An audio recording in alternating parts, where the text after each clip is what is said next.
Yeah, do you remember penis, Jonathan? Going in your anus. It would be uncomfortable. It would be, not good. It would be stingy. It would feel spicy, like spice does on the tongue, but for an anus. Oh yeah, that happens sometimes. Yeah, I think that's why they call it the spice hole sometimes. Oh yeah, I hadn't thought of that. Well, there's a lot of nerve endings, When a thing goes up your ass, or certain things come out of your ass, it can feel like if my ass was a tongue, this would be spicy. I'm glad your ass is not a tongue, and vice versa. That would be a hardship. My tongue would practically be your ass if I were there. Practically be it? They'd be joined at the hip.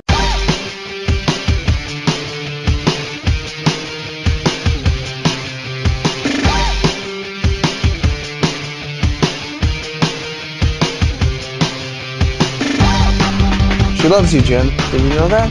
Is she the lady I met at E3? Yes. Yeah. I wasn't there when you met her, I don't think. Was I? No, you weren't. I dragged her out to meet Lindsay. Oh, yeah, you introduced us, yeah. Quiet as a church mouse. Yes. Adorable. What a good artist, too. Ah. She's all professional now, working for Nicholas. Nickelodeon? She working for Nickelodeon or not, Jonathan? She would love to. She loves that show Gravity Falls. I keep hearing people talk about that. I caught the pilot. I really liked it a lot. Tell us about it, please. Oh, it's like it's a creepy old, woods tale for kids, but it's like myths and urban legends and things like that. Bigfoot, the Yeti, all sorts of creepy things that kids think of that exist in the woods, and those things are real in and around Gravity Falls. It's kind of this weird Twin Peaksy type, Pacific Northwest logging town or something, and yeah, it's cute. Yeah, I could do a creepy story for kids in the woods. Yeah, you could. Wouldn't be a big foot either, I'll tell you. Hey-o. Well, I'm going to tell her I'm doing Podtoid now, so you'll hear typing. Are we doing the drinking thing this episode then? Is that what's going on? Yes, I've got my Southern Comforts 100 proof. So you realize it's like 1:30 in the afternoon here. That's fun. Just woke up. And I just woke up, in fairness. Pretend you're at a funeral wake. Okay. It's okay to do it there. Sure. Everyone can get drunk and belligerent and have a good old laugh at a funeral wake. Ladies and gentlemen, welcome to Podtoid, the annual tradition, which basically means this is the second time we've done it. It's the last Podtoid of 2012. And last year, it was just me and Holmes. We celebrated with Little Drinky Poo, didn't we, Jonathan? I thought, yeah. Drinky Poo. Oh. It was just us? I thought Max and Tara showed up at some point, didn't they? I think maybe Tara turned up briefly. Maybe. I thought they both did. I distinctly remember throwing up for someone. Like someone asked me to throw up. Never get sick of that guy. Conrad, your guy's doing the thing again. My guys? Yeah. Letting it out. Starting early. Wow. Okay. Let me change my microphone. I'm going to find okay. something else to do with this, because that's not... Give me just a couple minutes. Okay. Well, that was a regular appearance from the ghost that haunts Podtoid. Wonderful. Apologies for ruining your ears with that. But you should now be in a good position to just listen to my voice for 2 hours. So it's always good to have that just as a calibrating level. It's nice to have some character on the show more irritating than me. Oh, come on. People think you're great. But to go back to Podtoid history, yes. It wasn't the drunk podcast you were sick on. You mentioned this last week and it didn't sound quite right, and then I remembered you were ill one week, I think. Oh. And then you were able to make yourself ill. You didn't throw up because you were drunk. I think it was because you were legitimately sick, and we thought we should exacerbate that. So we made you throw up. The drunk cast, which was called Anal Siege, This year is called Anal Siege 2, Analectric, Boogalanal. You've already decided that. I've already decided that is a pre-baked title this week, because it is the yearly annual tradition, Jonathan. Next year will be Anal Siege 3, Rise of the Anal Sheens. Sheens? Yeah. Oh, like machines. Yes. Rise of the Machines, like Terminator 3 is called Rise of the Machines or something? Judgment, is that right? Okay. Exactly like Terminator, yeah. You know, it's weird to me that this show exists. Like, as a show. It's not just a thing that happens and then is forgotten instantly. It's something that people... Like, oh, I gotta catch up on my Podtoids, got a big backlog, or, oh, you know what, I got nothing to do today, I'm just gonna check out some Podtoid reruns, and remember the time that they said that stuff to each other. Yeah. It's not, it's just there's nothing to this show, is there? Am I missing something? I'll grant you, it's not Dawson's Creek. It's slightly more romantic than that show. But yeah, it's... I guess the fact it has whatever new microphone you're using, Conrad, is distracting and weird. It's like boom, boom, boom. It's like got a little dubstep in the background, yeah. Doom, doom, doom, doom. Boom, boom, boom. It's fun. I was thinking, Jim, about how much I wanted you to be more like Janet Jackson. Hard. I was thinking about it hard. I can get my nipple out. I'll do it right now. There we go. Oh, that's dreadful. That's dreadful. Oh, what Conrad's doing? No, my hairy tit. How's that sound? Can you guys hear this? Okay. It's a little bit we just keep hearing this clunk clunk noise. That's because I'm still moving shit around. Oh, interesting. Yeah. It's a little echoey. It's a little fuzzy. It's friendly. It's furry. It's a furry friend. I like it. Why not just be furry this show? No props. We can do whatever we want. How's that? Is that better? No rules. You're all right. Yeah, I think that's good. No rules.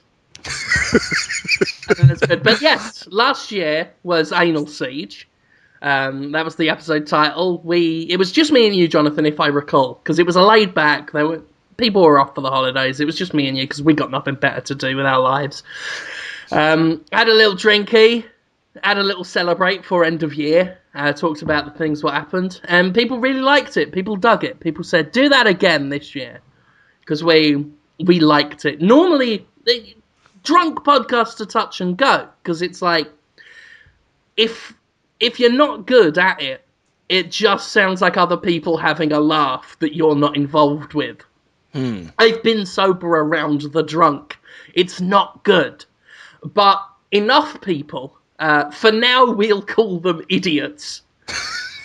For last year's episode was Fan Dabby Dozy, so I am having a lovely drink, Jonathan Holmes. I'm drinking too. Something called El Diablo. And I really don't want to drink at all.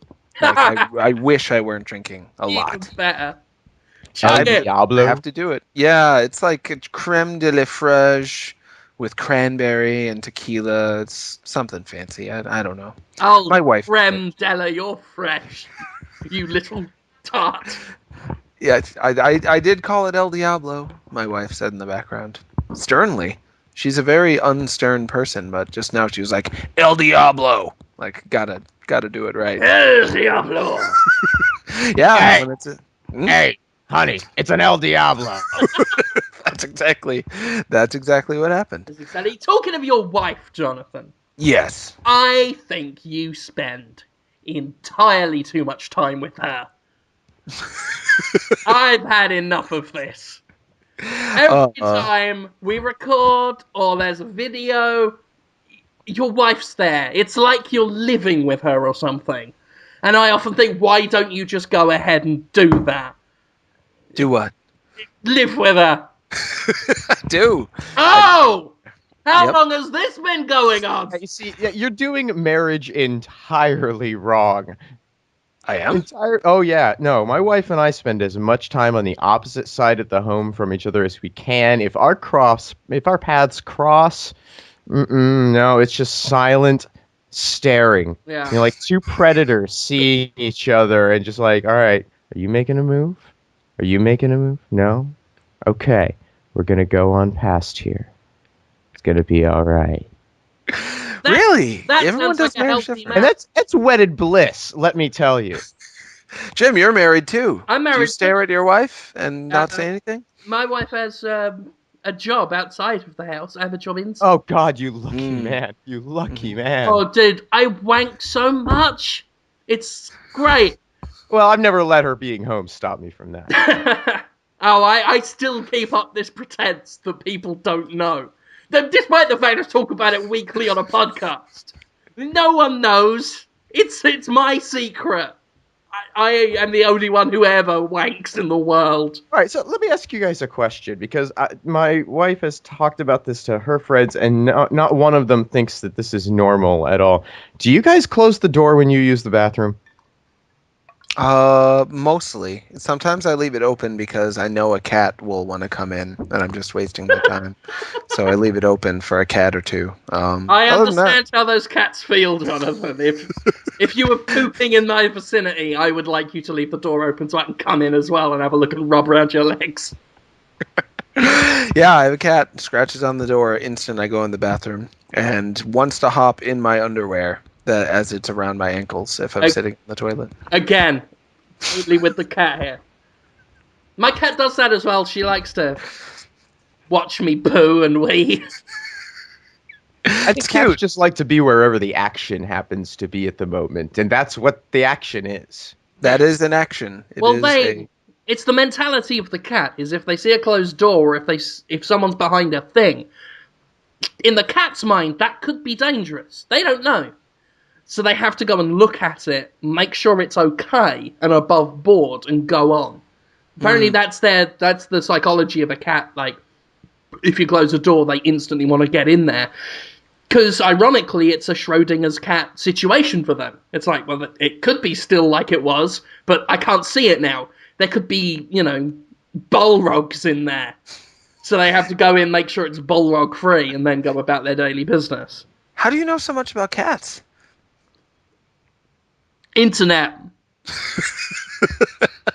It is the place for cats in general, the internet. You could learn everything, Jonathan. But particularly about cats. But mostly cats, yeah. Yeah, mostly about cats, yeah. Yeah. Lindsay Collins wanted us to do an early Podtoid question. She wanted to know how everyone's Christmas was. We just had Christmas. I'll tell you what, Jonathan. Uh-huh. I'll tell you what. Yeah? I had a cool Christmas. That could mean a lot of different things. Yeah. That's another inexplicable thing. We did that last year as well. That's just a thing I do in my house at Christmas time. Christmas? Yeah, but for the past year, off-season as well, in the middle of summer, people will just hit me on Twitter or Facebook with cool Christmas. They love it. The kids can't get enough of it. It's the new Pogs. Jonathan. There's something about it. You have a way of touching on things. Just stop touching them a little. Oh, Jesus. And people respond. Jonathan. No. Yesterday on Twitter, a 14-year-old said, "I am 14 and I want to breathe in your anus gases." Ha ha ha ha ha. And I said, I think it was to me and you, Jim. Just announced first, I am 14 and I want to breathe in your anus gases. And I said, mention the age, you've got to. He did. Yeah, he wanted me to know. So I responded, awful, period. And then he retweeted that. Like, I did it! Yay! I got him to respond. I know, it's amazing, right? I upset Jonathan for Christmas. Hooray! I left you alone for Christmas, Jonathan. I didn't notice. I hadn't thought about it. That was my Christmas present to you. It was that, or send you an envelope full of leaves, which I'm planning to do at some point, probably for your birthday now. I've spoiled it, but you'll forget by then. First time I've gotten an envelope full of leaves. My line of work. One time a guy was like, listen, put this in the cubby. It's got a mirror, some leaves, some urine, a note from Jim Morrison, and a bit of my hair. Put it in the cubby. Put it in the cubby, he kept saying. So I put it in the cubby. I kept it for a long time. I kept that 6 months. It's a reminder of the human condition. I love your job. It's a pretty good job. I love your job. Pretty good job. Yeah, I can't really complain about it's sad for me knowing that one day you will be fired from it and I will be the reason. That is sad for me. But it is good to know you have it while you have it. Yeah, it's if I retire from internet things, I will probably just draw a comic book about my 10 years or so in this field. A little more than 10 years in the field, because there's so many stories that I wish people knew, so they would both understand how what mental illness is like, what mental health treatment is really like, and also just to delight in the joy, because it's a joyous thing. It's good times. Mental health is a serious issue. It is. I think this is what Jonathan wants the world to know. Mental health is a serious, important issue, especially in the light of things that have happened over the past year in America. Sure. But it is funny. People are funny. Mental people are especially funny. I think what Holmes is really trying to say is that the mentally handicapped or injured or damaged in our society really are the people we should be aiming the sharpest of our humor barbs at. Oh boy! Wow. Yeah, I think to add to that, I don't want to speak entirely for Jonathan, but I'm reading between the lines. I think adding to that, Conrad, very salient point made by you via Jonathan, is that mental people with mental illnesses, always do things with poop, and that is why we must laugh at them. Just, Dr. Jonathan Holmes, MD. It's a weekly thing now. Dr. Johnny says, mental patients plus poop equals a cavalcade of Christmas laughs. No, of course what I would want is to show that people with mental illnesses are it's not always a dark and terrible, 12 Monkeys Arkham Asylum sort of time. It can be just a time spent with human beings who are fun to be with, regardless of their illnesses, just like anyone with any other illness. Sometimes it is like Arkham Asylum, though. It is never anything like Arkham Asylum. It is. Sometimes it is like summer camp. Sometimes it is like just a really poorly run jail. If someone's there because they're not really mentally ill, they just pretended to in order to not go to jail. You get kind of a prison culture with the people that are what they call malingering. Like right now I have 3 guys who are there just because they got in a fight with their girlfriend and they're annoyed. So they're like, psychiatric hospital, free chicken fingers. I don't know. Is that what you're calling it now, Jonathan? Oh my God. Hey there, patients. Time for your chicken fingers. Bend over. Why on earth would I want to put anything near like a 40-year-old man's butt? Oh, here comes Jonathan. Not that age really matters that much, but... Time for my chicken chungus fingers.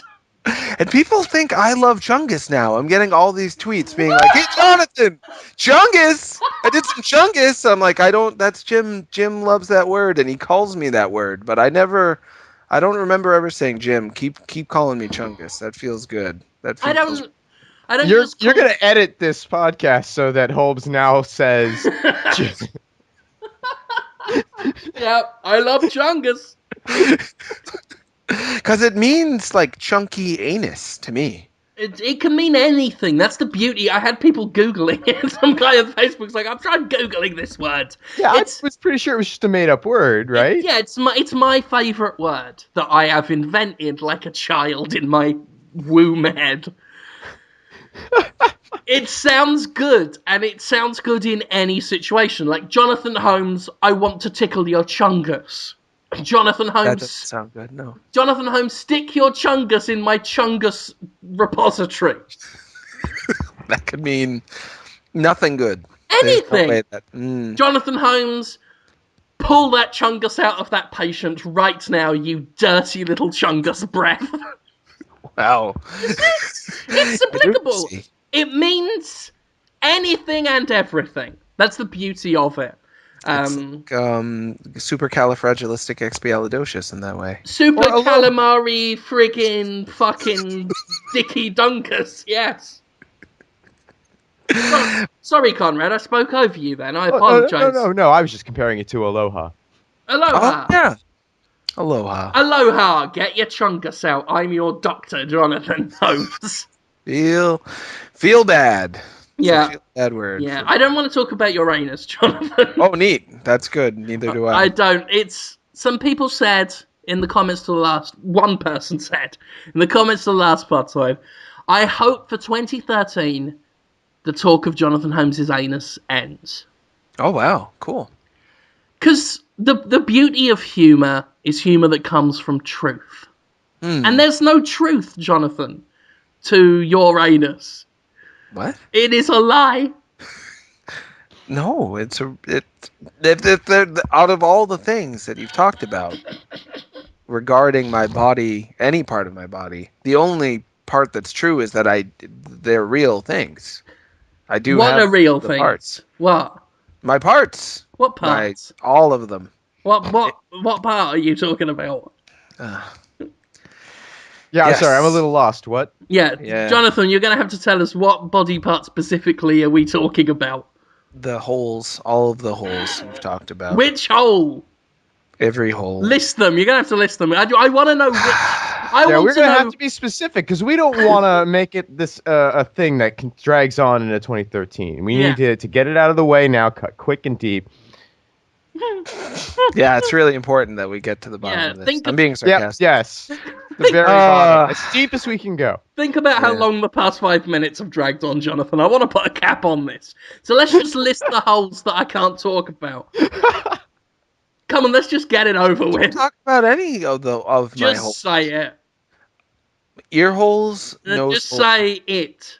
mouth hole, penis hole. Yeah. Don't talk about that. You did talk about that one. It's for a while. I remember suddenly. The memory is back like a flashback. And my butthole. And your what? Butthole. Otherwise known as? Anus. How the hell, listeners, can we get past anus talk when he keeps bringing it up? When he keeps saying it. I don't know. 5 minutes ago I wanted to do that joke and he dragged it out to now. Because he just wants us to focus on that topic for this long. Yeah, this could have been over. It could have been done. But no. Could have moved on. Everyone had to think about Jonathan Holmes' anus for the full 5 minutes. For a bold new 2013, I want to talk about his male clitoris. But here we are, loitering in Jonathan's anus. Just stuck in the past, unable to move forward. It's just sad, really. I am sad, yes. So it's over? You just ended the talk? It's over. Oh. Feels liberating. That's good. But they have gotten... But a lot of things have come and gone. A lot of things have come. Yes. And gone. And they get progressively worse, mostly. Yeah, they've come and come and come, and then just slid off. Just squelched off. Ugh. And fallen in a sweaty, hairy heap in the corner. Oh, what are those things that did that? They sound gross. But we're still... Oh, God, Jonathan. Yeah? Oh, Jonathan Holmes. We're still talking about the past. We are. It's gone. And I think you brought up a very important topic in the last bit we just talked about. 2013 is the year of your penis hole. Oh, God. Is that what's going to happen now? Yes. Get a toothbrush. Ouch. For what? Just don't. I've tried it. It's not a good idea. God. Yeah, there's a zero-sum gain from I don't know inputting how anything. people do it. I don't know how. If you can, hats off to you. Well done. But but Jonathan, hello. Hello, Jim. How are you feeling today? I'm all right. Yeah. How was It's your? been a hectic couple of weeks in general. Still dealing with all of it, but I'm okay. And you? We didn't answer your little friend's question. How was our Christmases? How was your Christmas? My Christmas was all right. I didn't get anything that I really cared a lot about, but I was excited to get a couple of things that I knew I was going to get eventually. People like the things I got them. I got my mom a TV. She'd been watching a TV that just the entire screen and everything on it turns green. And I'm like, Mom, that's not good. She's like, it's fucking fine. Don't worry about it. Why are you so uptight, Jonathan? Get a grip. Jonathan, get a grip. So I got Why her a is TV. your mother every gay stereotype on TV? That's why I love Logo. It's just like watching my mom constantly. Just, yeah, my mom's great. My mom always wanted me to be gay. She's like, gonna be gay, Jonathan? Huh? Feeling a little gay? I'm like, nope, not feeling gay today. She's like, come on, you're gay. Just be gay. I'm like, I'm not gay. I don't know why she was so excited about that. She thinks it's cute when guys are gay. Like like Hello Kitty is cute because it's like, oh, it's a little kitty. You That's how could she feels about it. you Yeah. could just send her all the back episodes of Podtoid and it might get her off your back for a bit. She would stop paying attention like 3 words into it. She would just be like, "What?" And just space out. No, She she would go, Jonathan's defo gay. With that lovely boy, I'll stop getting on his case about it. she hasn't talked about it in a while since teenage years. Yeah, Hasn't she? What's her phone number? Well, I'm not gonna announce it on the No, public send podcast. send it to me. We'll sort that out for you, Jonathan. You would have an interesting conversation with her. Yeah. I would love to talk to your mother every day. I want to get to know your mother, ingratiate myself into the family as her new son. She barely likes having any sons, let alone another one. But she's very nice to strangers. Oh. She'd be very nice to you, I'm sure. Mm. Yeah, that could go very well. She likes British people. She's sort of British. Oh. She's like every nationality. It's weird.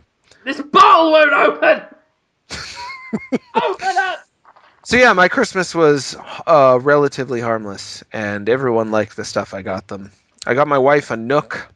She's gonna like that. I've got you a little nook. And a cranny. I got Persona 4 Arena. I'm hoping I have some time to play that at some point. That'll be good. Yeah. Got Kirby's Epic Yarn. I've been putting off buying that for a long time. Oh, that game is so good, Jonathan. It's a great game, but it's one of those games that I played it for previews for like a good 6 months off and on, so I kind of got the gist of it. I didn't feel like a burning need to shoot through the whole thing. I rarely play games these days unless it's for some work purpose. I got Virtue's Last Reward. I've been playing that. It's just a lot of talking. That's the PS Vita. Like, is it a spiritual successor to 999, or is it an actual sequel? It's a direct sequel. So I'll need to play 999 before I thought about getting Virtue's Last. Well, it's kind of like what Saw 1 is to like Saw 3. There's like one character in common, antagonist that might be the same person or might be a different person. They don't let you know right away. Very similar premise and structure, but you could technically play Virtue's Last Reward first, just like you could technically watch Saw 3 first, and it's not going to ruin Saw 1 for you all that much. That's my take on it. Yeah. It'd take a lot to ruin Saw 1. That sounded like a compliment. It was supposed to be an insult, but the thing is, I don't hate it. So the entire statement I just said was a lie. But Saw, yeah. Oh. I know what you mean. It's alright. It's alright, Jonathan. I'm going to have to watch all the Saws. All of them? I've only seen the first one. I need to watch the others because there might be some good ones that people think are shit. Because I've got a new movie review show coming soon. Yeah, how soon? And I've got a date. That's how fucking soon. Whoa, so it's done. You're just got to launch it on a specific date. Build up. Jonathan, it's done. It is. Oh god, this stuff goes right through me. I have a show on the internet. What's it called? Oh, it's called Movie Defense Force. Oh, you mentioned that last week. And Thomas Truong did the intro animation, and it's so good. Oh. And Joaquin Phoenix? No. Oh. Joachim, other name that I can't pronounce. Not Sandberg, not the iconoclast Naruto love guy. You are an iconoclast. Is he a pixel art? No, it's the music guy. It's the guy who did the music. Joachim Sandberg. It is him? Joachim Sandberg. He's a sprite artist and game designer. He is a damn talented musician as well. He does make his own music for his games, but he always downplays that. He's like, nah, it's not that good. I know, he was like, oh, I'm not good at singing, and he did all the lyrics. He sung all the lyrics. I wrote the lyrics for my theme tune. He did it. It's great. Joachim Sandberg. It's a movie show, and it's on the It's on escapistmagazine.com, January 3rd. Oh, 2 days after my birthday. very exciting. It's my birthday coming up, Jonathan. Yeah. Oh, yeah. God. And I got to thank Paddy Carr, who has made me almost do a cry out of my bum. Because, you remember last week we talked about toys? Did we? Maybe. I can't remember. Sure, we could. I can't poke this table properly. Why are you poking a table? What are you poking it with? Your hand? Your fingers? Just my fat trotter. What is that? What is a fat trotter? Fat trotter, pig's trotter hand. Oh, it's your hand. My fat gammy hoof.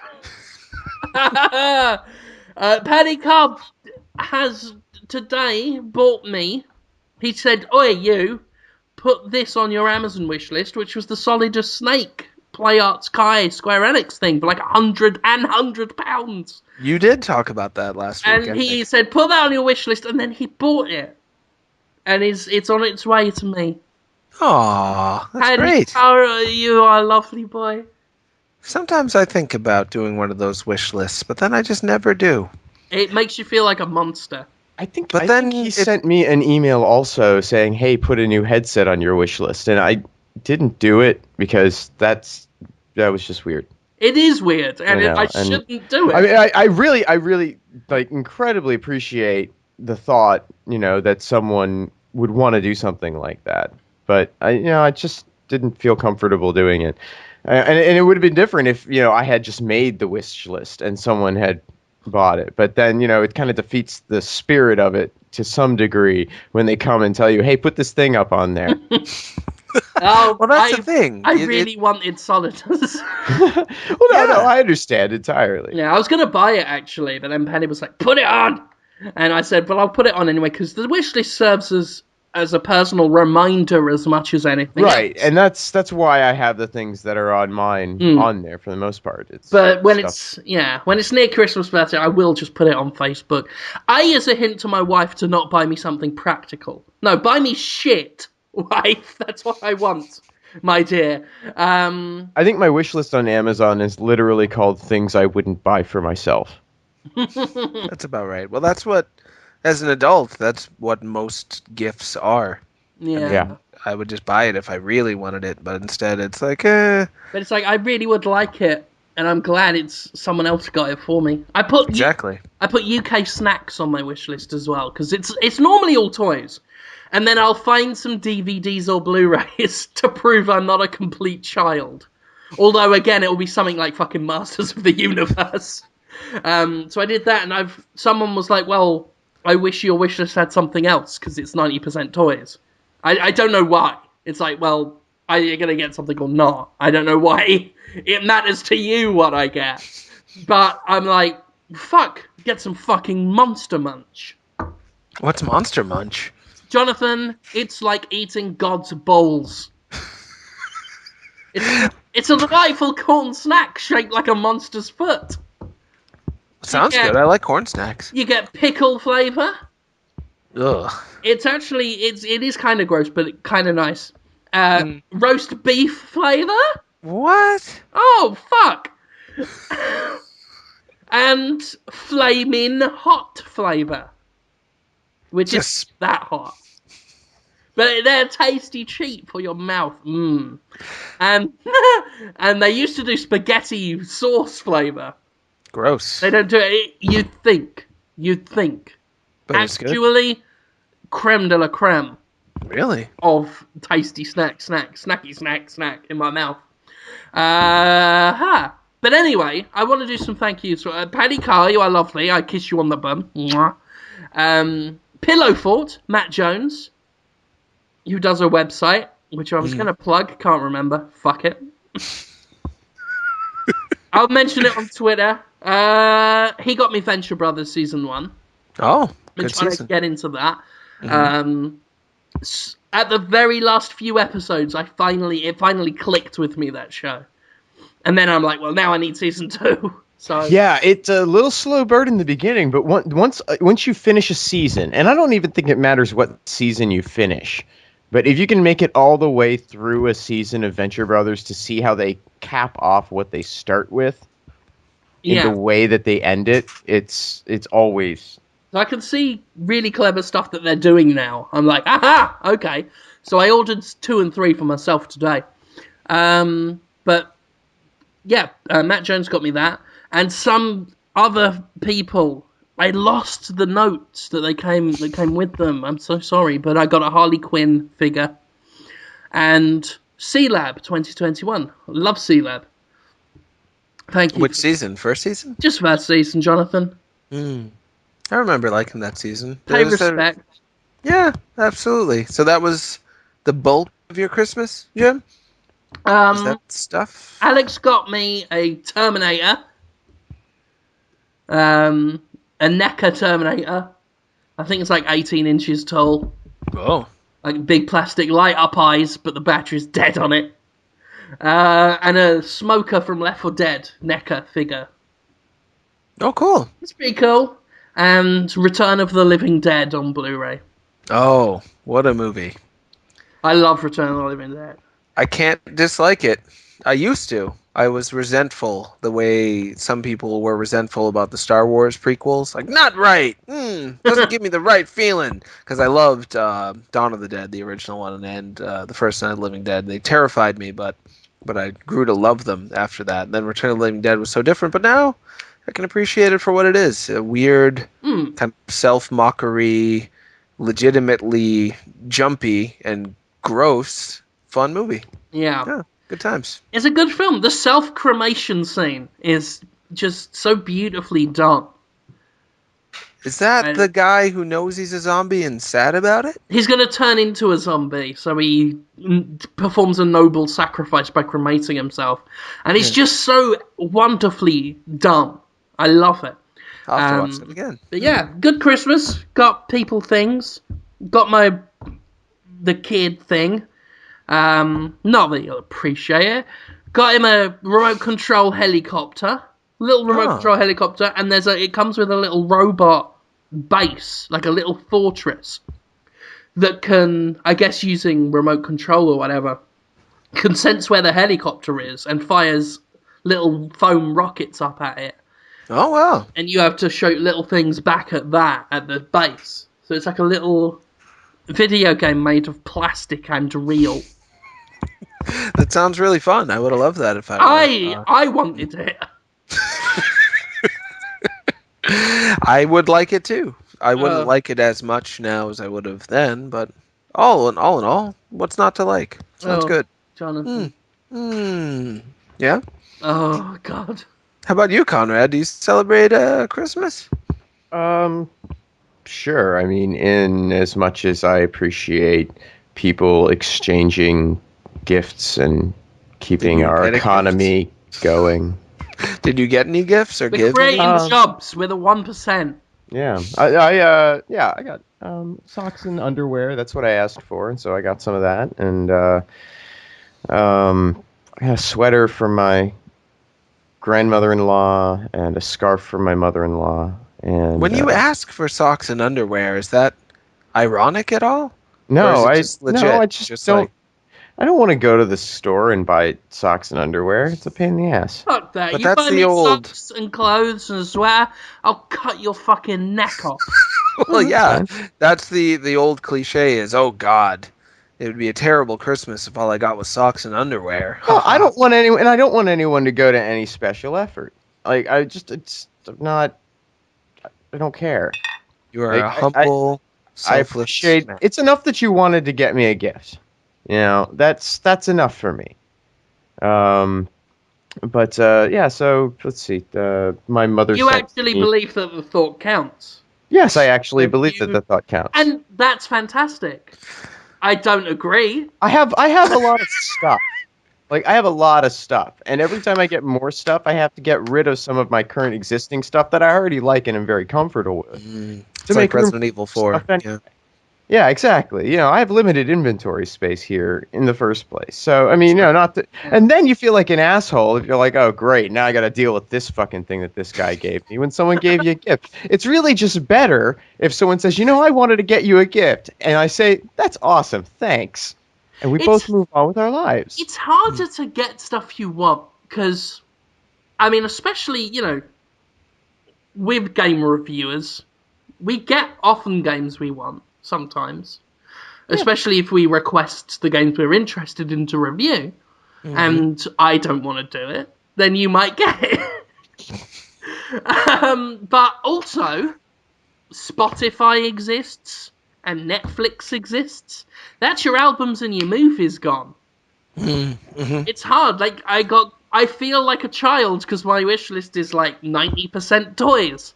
It's like I don't write for Tomo Pop, so get But still, something else. you would buy anything else you wanted on your own, or like you said, just get it on Netflix or whatever. We live in Toys, there's no Netflix for toys, so yeah, exactly.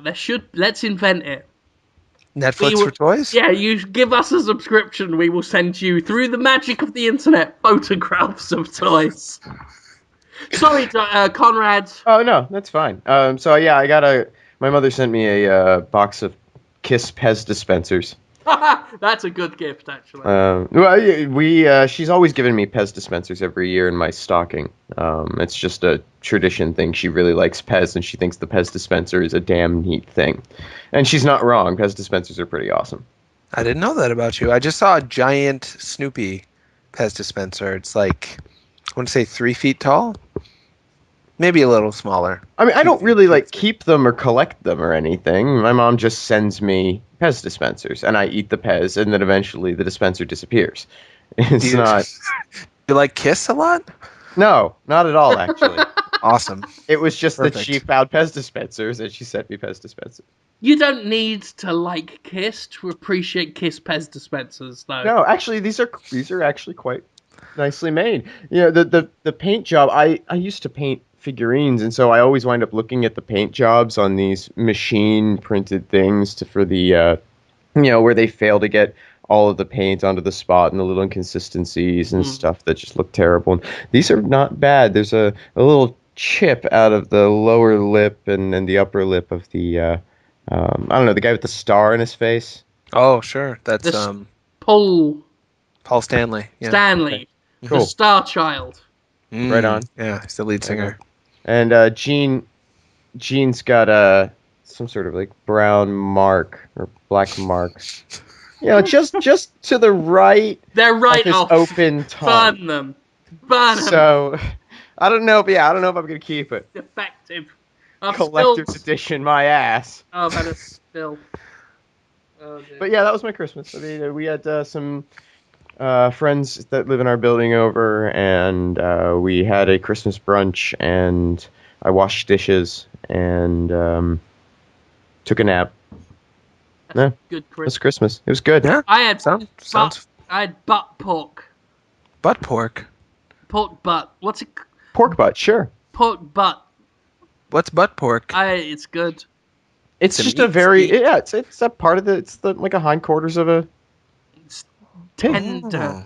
Like the muscular glutes. Yeah, gluteus maximus it's muscle. rich and I like to get pork butt and roast it and put it in buns.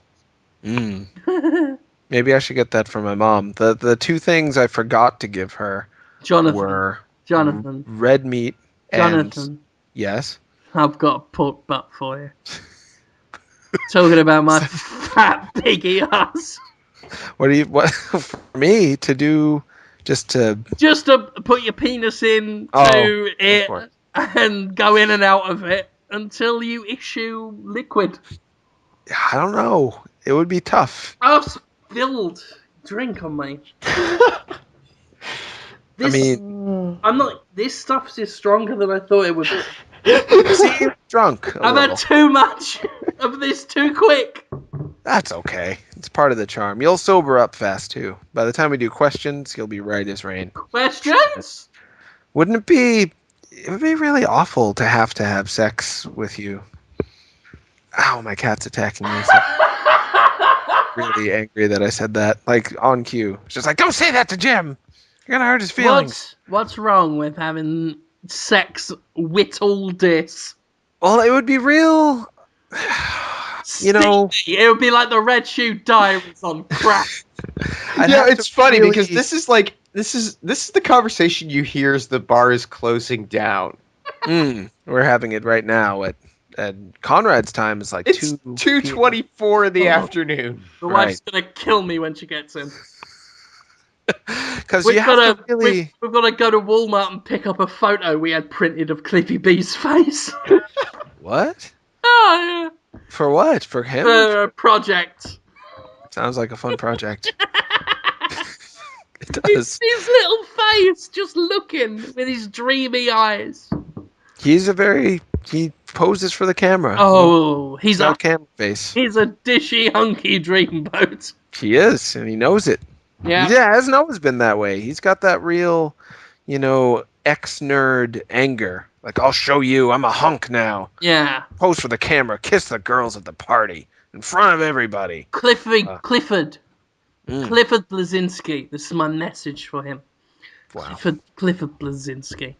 I know you and I have had our differences in the past, but if you ever want a sly handy, are you offering him a hand job? I'll give him a cheeky little handy. That is for Clifford. That is from me to you.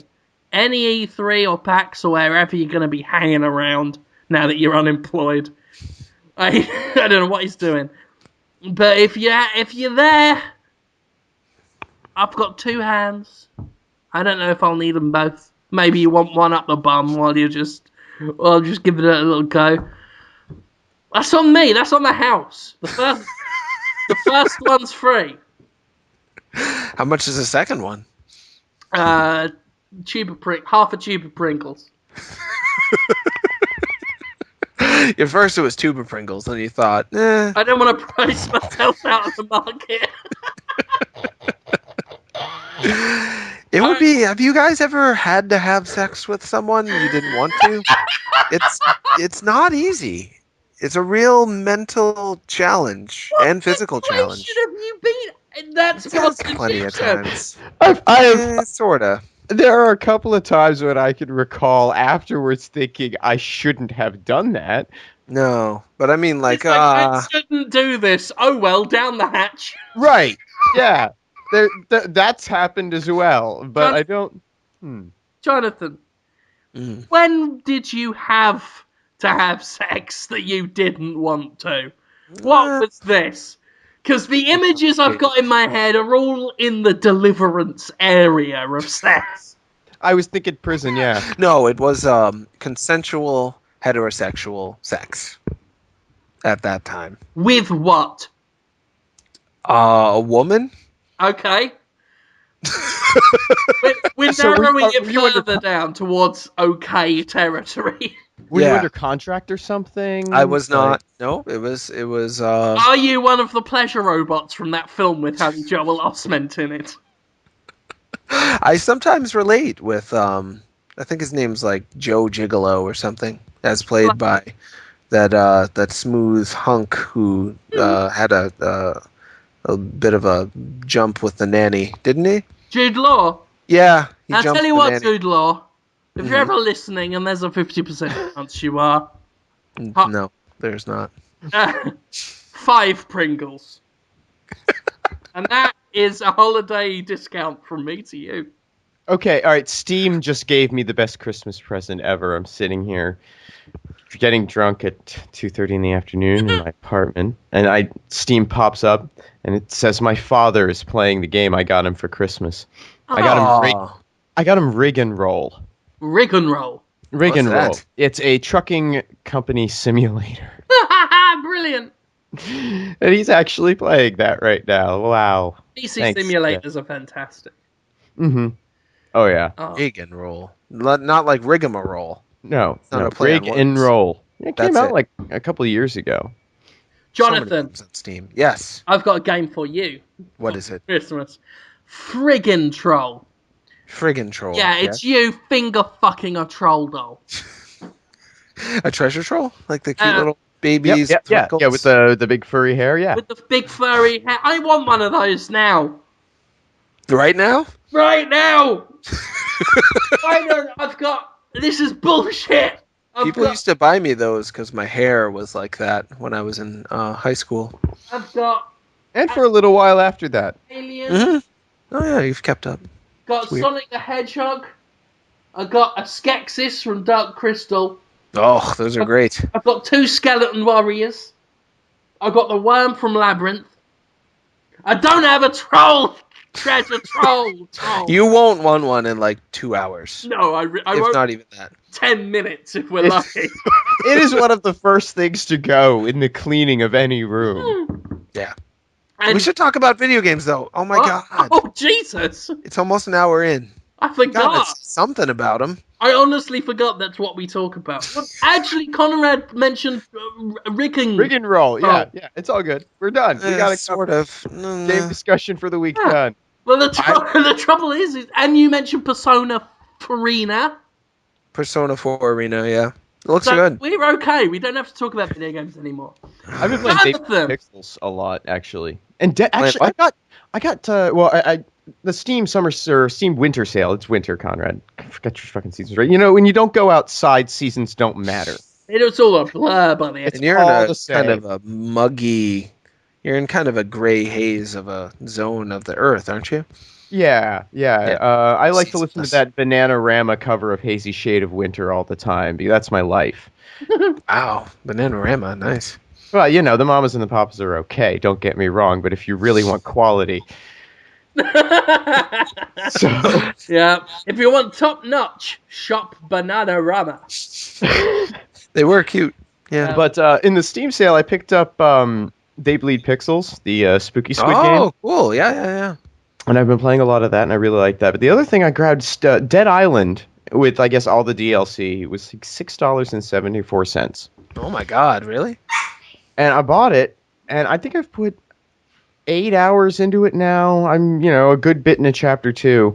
And there was a brief period of time where I was having A, so much fun, and B, so much success that I considered turning it into like a survival run and deleting my save game when I died and, doing that whole bit. And it's a good game. It's a really good game. It's what I wish Zombie U had been. I was just going to bring that up because they have a lot of similarities, what with being a lot of hand-to-hand combat as opposed to shooting combat, and each zombie being a real son of a bitch to deal with as opposed to the like Dead Rising style, you just kind of jump around them or not even worry about them. But it's like Zombie U is really good at the shooting bit. I enjoy the shooting bit quite a lot. Okay. But the opportunities to do the shooting bit are very few and far between. Like, the bulk of my experience using guns in Zombie U is in playing the multiplayer, where it's so much fun. I hadn't thought of that. Yeah, good point. I'm glad they both exist, though. I'm glad they both exist, too. My really only gripe with Zombie U is that the melee combat doesn't work very well. It's very sort of, it's just too slow. Nobody swings that slowly. That can change over time, though, right?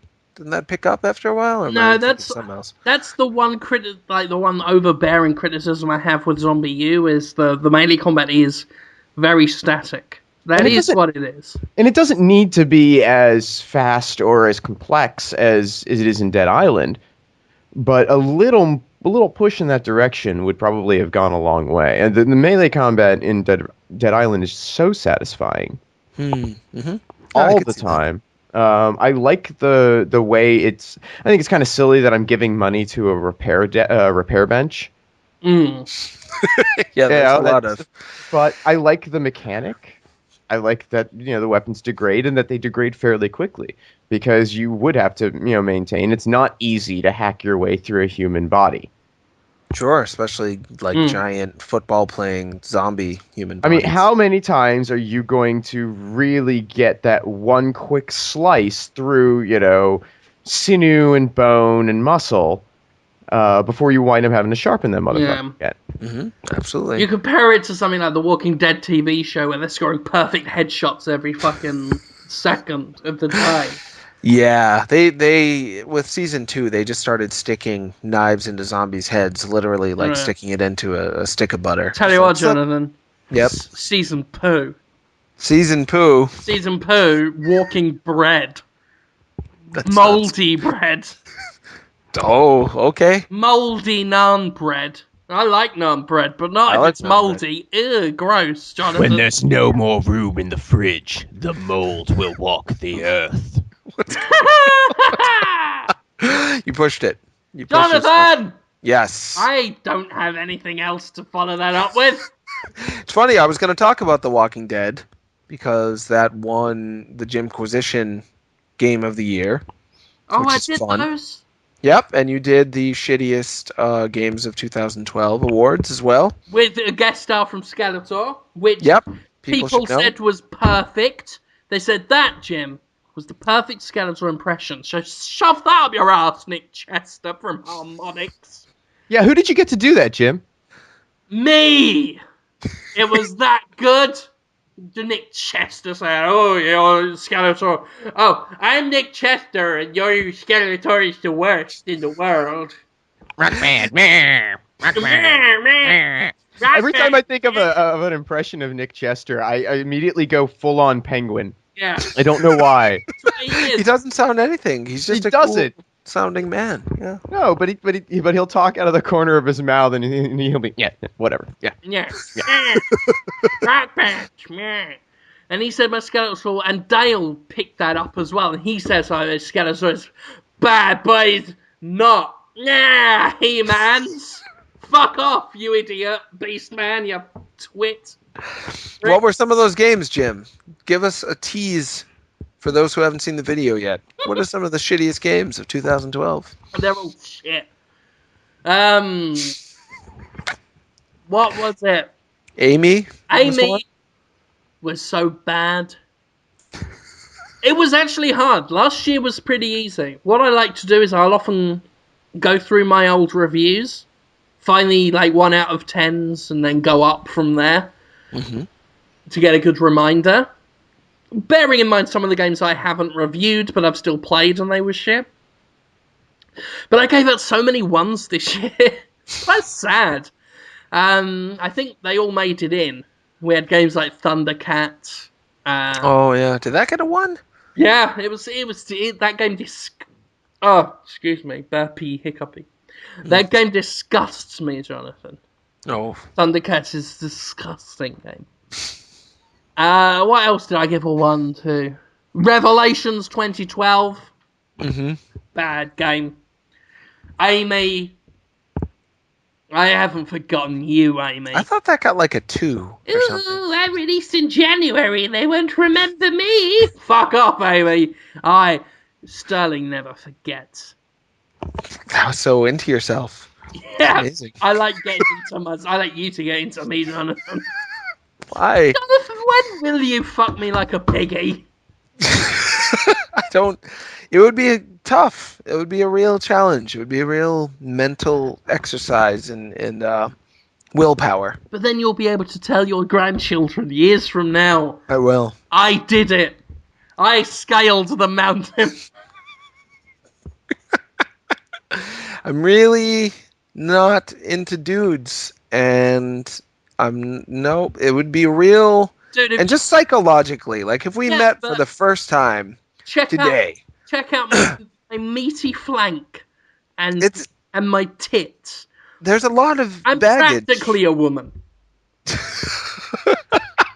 Albeit a very hairy, gross woman. But I'm practically all woman. And I will sing Shannon Twain's I Feel Like a Woman. Shannon Twain? Shania Twain. Shannon Twain.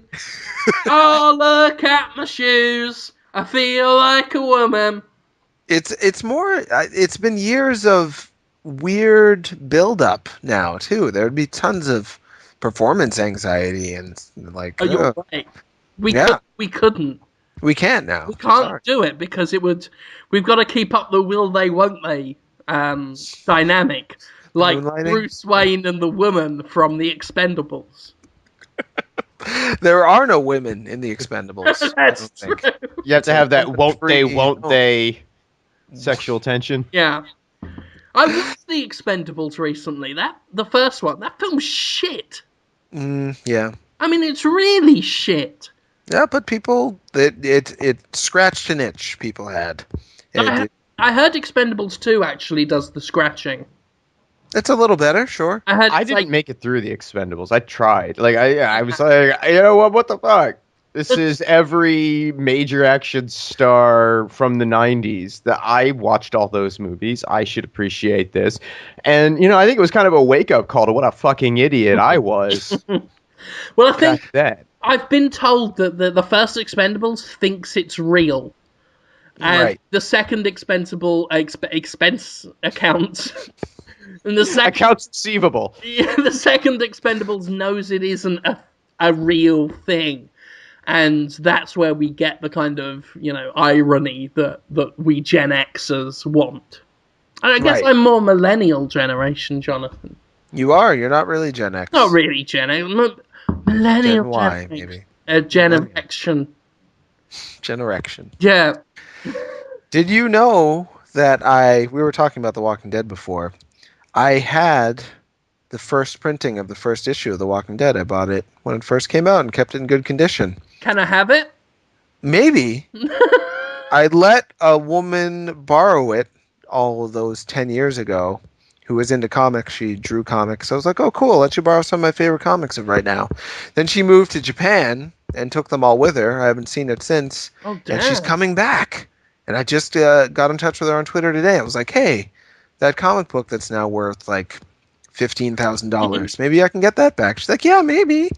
And then I could give it to you. Yeah, maybe if that's not how I got to Japan. She's really she's pretty good. I like her a lot. I'm betting she didn't sell it. I still have her like torn up Kurt Vonnegut best of short stories, so we'll trade back. I'll get my... Yeah, that sounds like an even deal. To her, it probably is. She's well, she you doesn't own care. it. It's yours, Jonathan, and I'll cut her neck off if she screws you over. I'll always know that I bought it and have been a Walking Dead fan since day one, and I really do have to play those games everyone's talking Jonathan, about. Yes. I don't know. You don't know? I think as a fan of the comics, yeah, you really do need to play those games. I do like the comics a lot. I haven't bought every issue. I've kind of come and gone. I've been a fair weather fan. TV show, I did not really... And actually, I really only read the first, I think, 2 years of the comic. The TV show is cowardice. It's cowardice distilled. Woof, tell me more. Ouch. It's just what it is. It's just what it is. I mean, I haven't watched enough to form an opinion beyond, I watched the pilot and I said, yep, they made a zombie movie and yeah, this is kind of sort of in some way related to that first couple issues of the comic. The pilot gave me hope because it was somewhat brave and it just gets more scared from there. I can't explain it without giving spoilers, but they change major elements from the comic story just to make it more acceptable. Can we just warn people that you're going to talk about spoilers? And because I'm never going to watch the show. I just don't care. Baby's alive. Governor's not raped anybody. Baby's alive for now. Now, I don't want to see dead babies and rape everywhere. But sure, they were some really, like, brutal elements from the comic that really signified certain things. And the TV show is just too scared to go as far as it should. He might have raped Maggie, though. It was hinted at, and then they left it because it's like, oh, we can't dare acknowledge that terrible things would happen in a zombie apocalypse. It would be great. It would be brilliant. Everyone would have a laugh. I think Governor assaulting the prison was where I stopped reading the comic. Okay. But yeah. I mean, maybe the second half will sort it out. I did kind of like the shot they had of the governor mid-season, like what he's going to look like in the next half of the season, where he's almost, he is to the comic governor what, say, Bane is to the comic Bane from Dark Knight Rises. Like, they went that far. I liked that. But I've watched all but the penultimate mid-season Walking Dead episode, and it just strikes me as just afraid to go near what the comics go into. And I hate that. I hate that in all modern entertainment at the moment. Just the terror of exploring things that are in the things that the things are based on. True. Well, it's a matter of mass media acceptance. You know, we have this. We have this consumer base that you have to achieve a certain measure of it in order for your programming content to be successful on television. Yeah, and they want to be the biggest and the most. They want to make a lot of money. So you have to ask the question, do you want to have a zombie show, or do you want to have a zombie show that explores, a lot of really cool dark issues and storylines that lasts 4 episodes? Well, I mean, my trouble is they... And if you want that, that's fine. I totally respect that. I've got lots of shows that I wouldn't want them to sacrifice a fucking thing. Even though that absolutely meant the show was going to go off the air within 3, 4, 5 episodes. Maybe someday you get a DVD release with the rest. I get that. That's fine. Yeah. But that's the line that, it's going to be. It's either going to be sharp and progressive and brilliant and canceled, or it's going to be slightly progressive and milquetoast and get an audience and be successful and be able to go on for a few years and maybe slowly introduce a couple of ideas.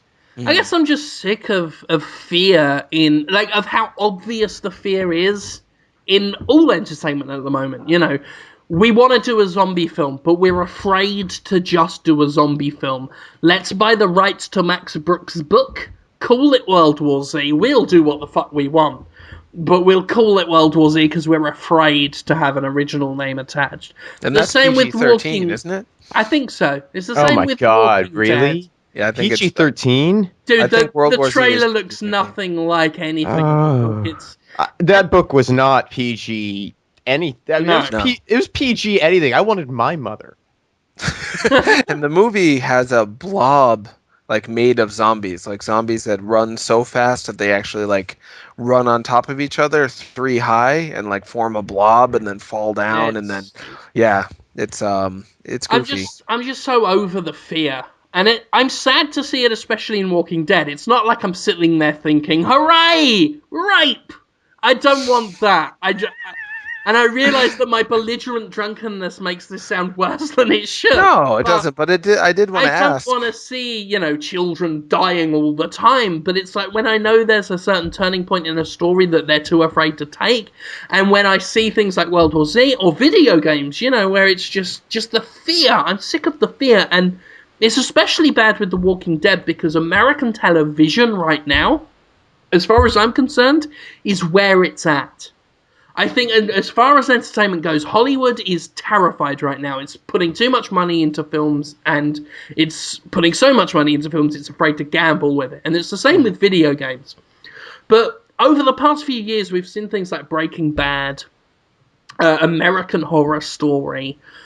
Just the past 5 or 6 years, these fantastic television shows that are really going out there and trying new things, trying things that the other places are too afraid of. And it upsets me when I see AMC doing that to The Walking Dead, because to me, television, American TV right now is it's where the molds are being broken, and it's where there's proof. Game of Thrones, there's another one. It's like proof that there's stuff out there that can be risque, that can be dark, right, different, interesting. I don't want to interrupt. I'm a little drunk. Did you, seriously just say that American Horror Story was something daring and interesting? That show is weird! Jim, before we get off... The woman is wearing the things! Jim, did you think the Walking Dead game was more brave than the show? The Walking Dead game shits all over the show. It actually, sticks 2 fingers. Drops trowel and bam, right on its face. And actually, it pokes a little finger up up the hole, up the little wrinkled hole, just to widen it up to make sure the poo comes out proper all over the show. Just a little, just it's, right up yeah, in there, finger, imagine the kid from The Shining, red rum. That's all it is. It's just a bloop, and red rum and out. Hey, man. Poo on it. So it's a lot better. Yes. Okay.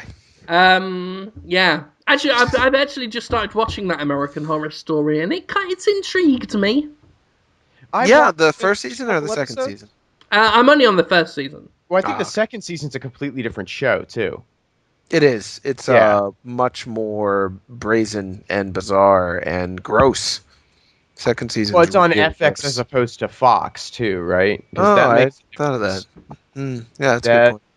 They'll make a lot more allowances on FX for stuff than Fox. But I watched the first couple episodes of the Fox show, and I was like, oh, okay, I can kind of see where this thing's going. I can see where this thing's going, and yeah, the dude in the rubber suit's kind of creepy, but who cares? And I turned it off. Whereas, by comparison, and this is so fucking stupid, and I'm kind of ashamed to admit it, I'm really kind of into 666 Park Avenue. I don't know what that is. I don't on me. It's I don't know if it's on Fox or ABC. I think it's an ABC show, and it's got that guy from Lost, the bald guy. Oh, sure. He runs this He owns this apartment building, and there's some sort of demon worship or something in its past, and this woman and her husband, who are straight-laced, upright people from Indiana or Illinois or some shit, moved to New York, to the big city, and his career is going to take off. It's got this devil's advocate kind of feel going on. Right. I'm going to have to go for a second, so I'm going to urinate out of my penis. Okay. Where? What? There'll be an accident if I don't go now. Oh, he's going to the bathroom now. Run. Not while doing the show. I get it. I didn't know. Anything's possible. You could have just peed while podcasting. Peed casting? 666 Park Avenue. It's got a pretty good cast. The story, I mean, it's kind of pulpy, monster, spooky time stuff, and so it's a little hokey. But that's how Doctor Who is as well. Sometimes. Yeah, I've stopped watching Doctor Who. I can't do it anymore. Just aren't interested, or something happened where I lost interest. My wife's still really into it. Her family's all into it. But I lost the train. I think it was something around... they changed the executive producer. The showrunner has changed. Okay. It was Davies, I think the guy's name was, before, the guy who relaunched the series in 2005 up until about 2010, 2011. And they handed the show off to really the best writer the show had. Moffat? Stephen Moffat? Stephen Moffat. Yeah. I really think Stephen Moffat was the best writer that show had when Davies was running the show. The only episodes that were really memorable in those early seasons, if you think back and say, wow, that one was great, that one was great, they were all written by Moffat or Davies. I stabbed my tit with a wall. Did the wall go into your tit? I fell forward. Jonathan Holmes and Conrad Zimmerman from Destructoid. But the problem that I'm running into with Moffat running the show is that it doesn't feel as though he has just right back into sense Doctor Who of what a full season, arc needs to be. And well, I'll be brief and tell you that Moffat wrote the Christmas special that premiered last night. It's a one-off, and it was fun to watch. You probably wouldn't hate it. His one-offs are phenomenal. I always love his one-offs. I was hoping with the more sort of condensed 4 to 6 episode series thing that they were going back to, which is really more in tune with what Doctor Who always was until the reboot in 2005, excepting the failed pilot, which I'm sure would have been a weekly series in the mid-90s. Man. I really think that format could work well for Moffat because he can just take his really great single ideas and expand them a little bit. Mm-hmm. But those Weeping Angels have got to fucking go. I think they're gone. I think they're gone now. They kind of concluded all of them with the Ponds. But I don't want to spoiler for people who haven't watched it. Should we do questions or what do you guys want to do? Really hurt my tit there. Oh, what, Jim? Please explain. There's a corner of a wall, and it just hit it because I fell, and my protruding bosom just got into the corner, and the corner just said, "Ha-ha, nipple," and just stabbed it. It was, hurty wee-wee from my nipple. I wanted to talk about Walking Dead some more, but it's selfish. We can talk some more. Talk about it. Selfish. We've got 24 hours this show's going to last. Nothing to do. We got to fill that time. Ding Dong, the comic book. Merrily on high. In heaven the angels are singing. Ding Dong, merrily on high. Jonathan Holmes. I got distracted because Lindsay Collins sent me art of Misty as she'll appear in Teenage Pokemon, and I shouldn't look at it. Whoa, it's so good. Oh my god. Here's a story about her. I gotta just say this to her. It's so you guys. I don't care if you liked Teenage Pokemon episode 1. You have to watch the second episode just for this art. And Tara Long is gonna do the voice. It's so I have to do all the O's. I was in Mexico once with Hamza Aziz. Tell me more. Pokemon came on television and Misty appeared on it, and Hamza was like, "Oh, fuck her," and I'm like, "She's like 12 years old," and he was like, "So?" And Hamza Aziz. Oh my! Every time Misty's name comes up in relationship to Pokemon, I'm instantly reminded of Misty Hyman. Who's that? Misty Hyman was an Olympic swimmer. She was in the breaststroke. She was an Olympic swimmer. She swam breaststroke. She went to a high school near where I grew up. I dated a girl who went to school with her, and so. But it always just like the name Misty Hyman, and she's a swimmer who went to the Olympics for the breaststroke. Yeah. Like that is if she was punishing herself. Fun of somebody's name for something stupid. It's all right there, right? Mind you, that's the whole package. Sounds like she was taking it back. Like, I know, really. I am Misty Hyman, and you know what? Fuck you all. I'm gonna do the breaststroke. Yeah, I said it. Yeah, what you got? You bloody idiot. Oh god. Wow, this Misty art's freaking me out. I can just stare at it all day. Oh, sorry, it was Butterfly. She did the Butterfly, which is even better. Yeah, the Butterfly. It's natural. Jonathan. Yes, Jim. Would you have sex with me if I was dressed like Misty from Pokemon? And you were dressed like Pikachu? I would have again, if I had to, like if it was life or death, like you will die unless you make an erection happen for Jim Sterling and get it into him somehow. Right. I could find a way to do it. I would have to shut my eyes tight and think real hard about many things. I wouldn't be shutting anything tight. Okay, I need you to sort of set the scene. Establish the circumstances under which this would happen. I'm going to start taking notes. Well, I always imagined that it would be the old guy is gonna kill you and or your family unless you do something. Do you have a preference of weapon? Is there something you find more threatening than another thing? I just want to make sure that, you'll get into the spirit. I always imagined it would be a Podtoid fan who is obsessed with this happening because it's not a big stretch from reality. Let's say it's the 14-year-old who wants to, what was it? Breathe in my anus gas. Breathe in your anus. Would it be okay? Would it be all right if I just paid someone $5,000 to say they're a Podtoid fan? Would that be acceptable? Would that work under these circumstances? Yeah, well, I don't want this to happen. You see, Conrad Zimmerman has become Gotham City's newest supervillain, the arse payer fuckman. He pays people to pretend to be fans of a podcast to make them force you to have sex with my ass. And I am chained to a bed going, oh no, this is so bad for me, help, help, I really don't want it. And you are forced, and the man has a gun. It's a very specific sort of villainy, I will grant you. It's the kind of villainy where someone's painted themselves into a corner, ostensibly. But Conrad's got a mask. Well, in that case, yes. He's got a mask and a cape, and he rubs his fingers and goes, "Ah, this man is going to make this man fuck this man's ass." Because on that note, that's a perfect time to segue into the fact that one of the listeners of Podtoid, a good friend of his, asked me to ask you guys to wish him a happy birthday. His birthday's on January 9th. We can do it early. We can do it a couple weeks early and wish him a birthday if you want. Want to wish him a birthday? Just wish him a birthday.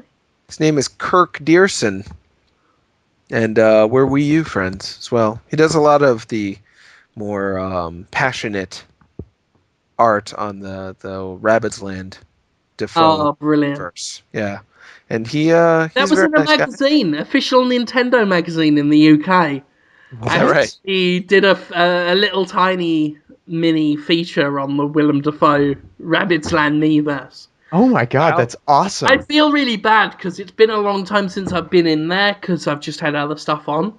Oh god, it's been really good lately. But you got it. I'm in it right now. Oddly, I brought it up because it was something I wanted to talk about on the show today a little bit because we posted that video of the Dafoeverse on Destructoid and showed it off, and there was a pretty sizable reaction from people discovering it through the YouTube video and the people on the channel discovering that their stuff was now on YouTube and on Destructoid and being shown off. And so there was a whole bunch, but now there's been some pushback because Christmas happened and a whole bunch of families got Wii U's and a whole bunch of Rabbids Land copies were sold apparently to poor bastards. And so there's a little bit of pushback, and there are periods where there might be 20 Rabbids related posts in a row. That is fucking unacceptable. Listeners, if you are listening to this and have a Wii U, I implore you, I'm probably going to do this as soon as we're done recording, I implore you, go over there and fucking take it back. Retake Mass Effect. It really, but I mean, people were somebody else, one of the users went to try and spread the word, to evangelize the official Willem Dafoe Miiverse community by he had to tap out the URL to that YouTube video. He did it half a dozen times on all these other channels. It was amazing. It was amazing. So kudos to that totally awesome person for spreading the Dafoe around. Yeah. For those who might not know, and if you don't, sort it out, the Rabbids Land Miiverse community is not that.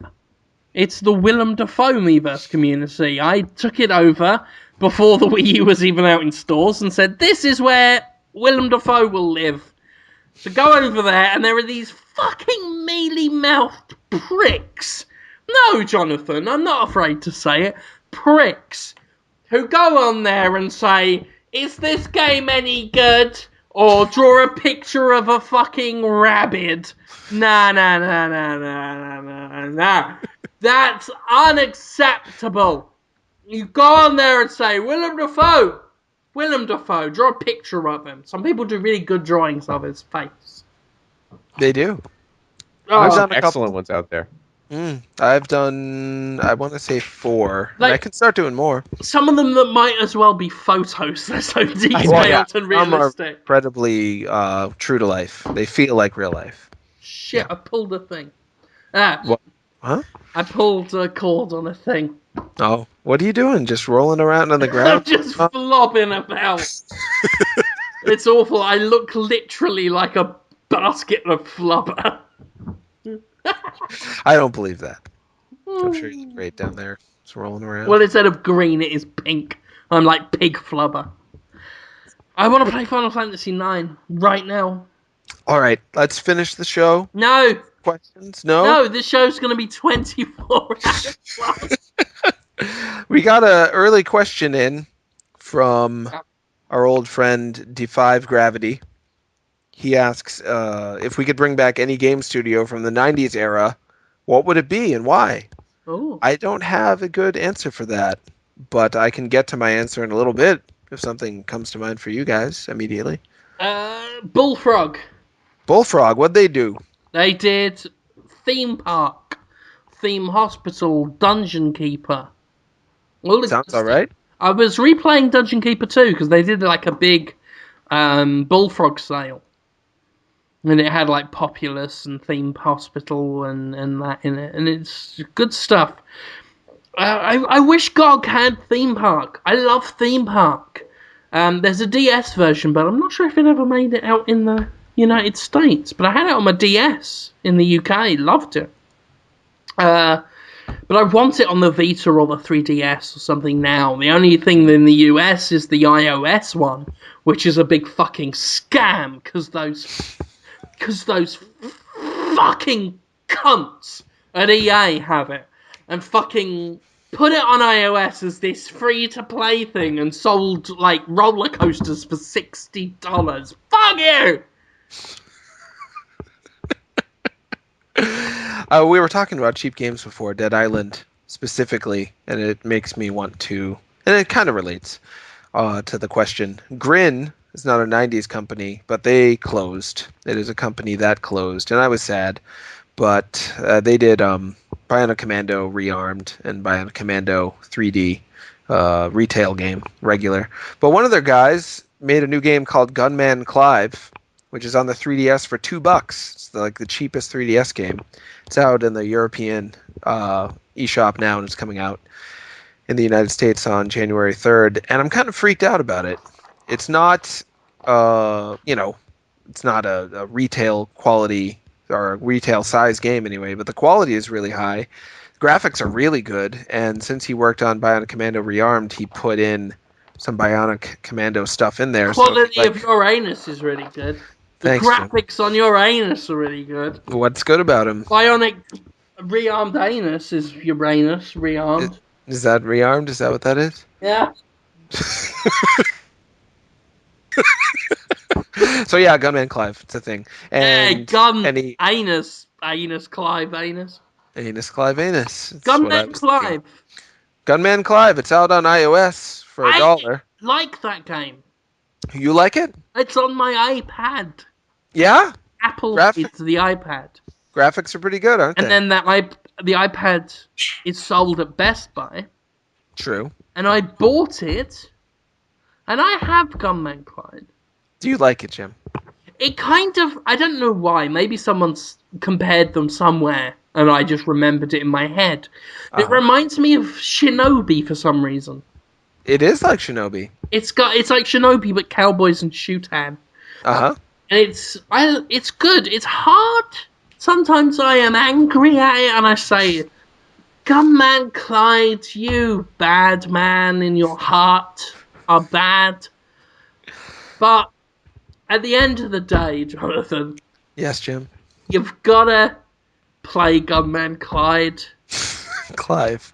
Clive.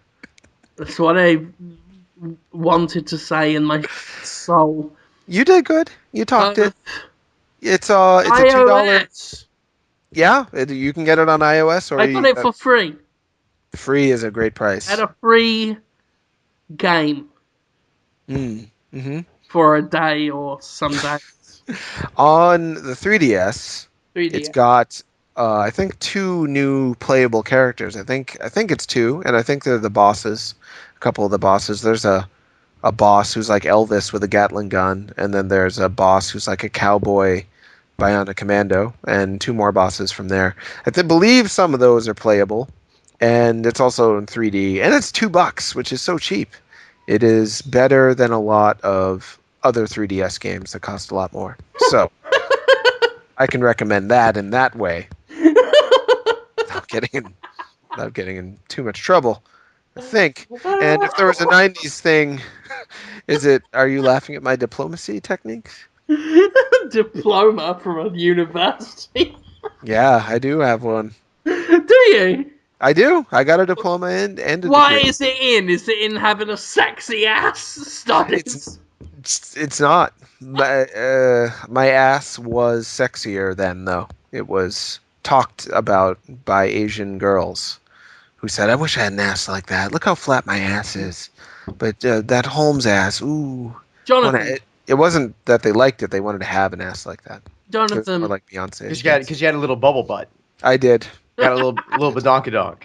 It's not a lie. A little cushion, a little something you want to grab onto, squeeze. It's rotund. It is pronounced, my butt. Little apple buns.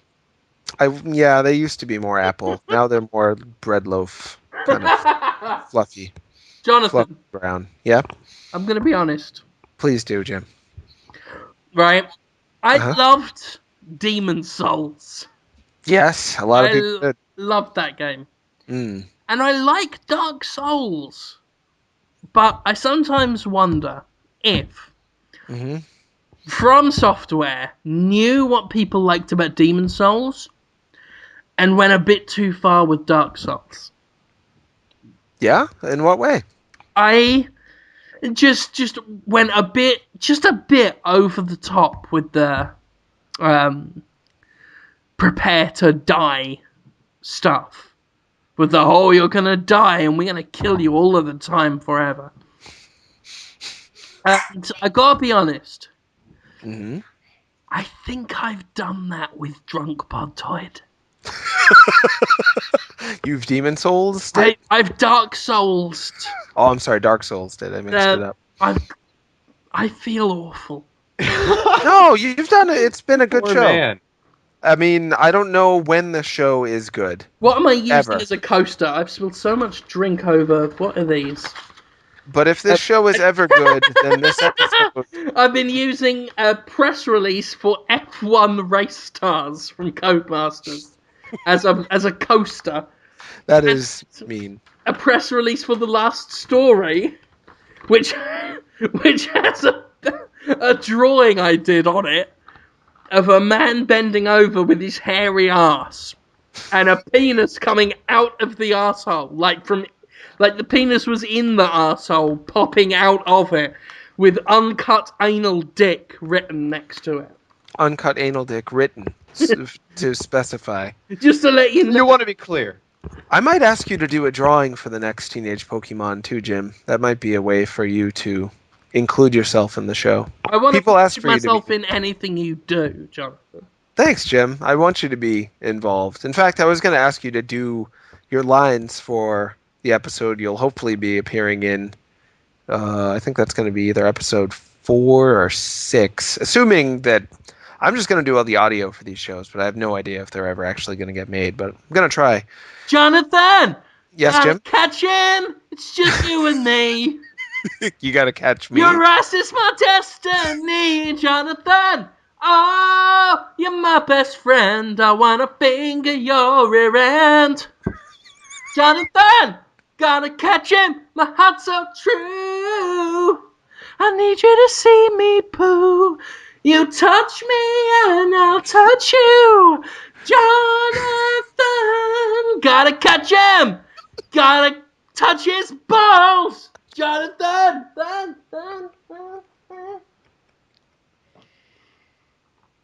Wow. That was ingenious. You did it. I've got a whole song written. That's just a bit. I'm gonna learn keyboards. Ask Joachim Sandberg to get involved. He is talented. Maybe he'll put that in Iconoclasts. That would be good. Sandberg to it, so he gets involved. You don't have to involve him, but he's good. I like him a lot. Will you? Gonna have sex with him too now? That's a good way to keep the collaboration alive that you guys, tenuous working relationship, you just suddenly have sex with him. I want to have sex with everyone I work with. That's great. I think I think next E3 if I go, because I'm not sure yet, I might make some ethical show of it.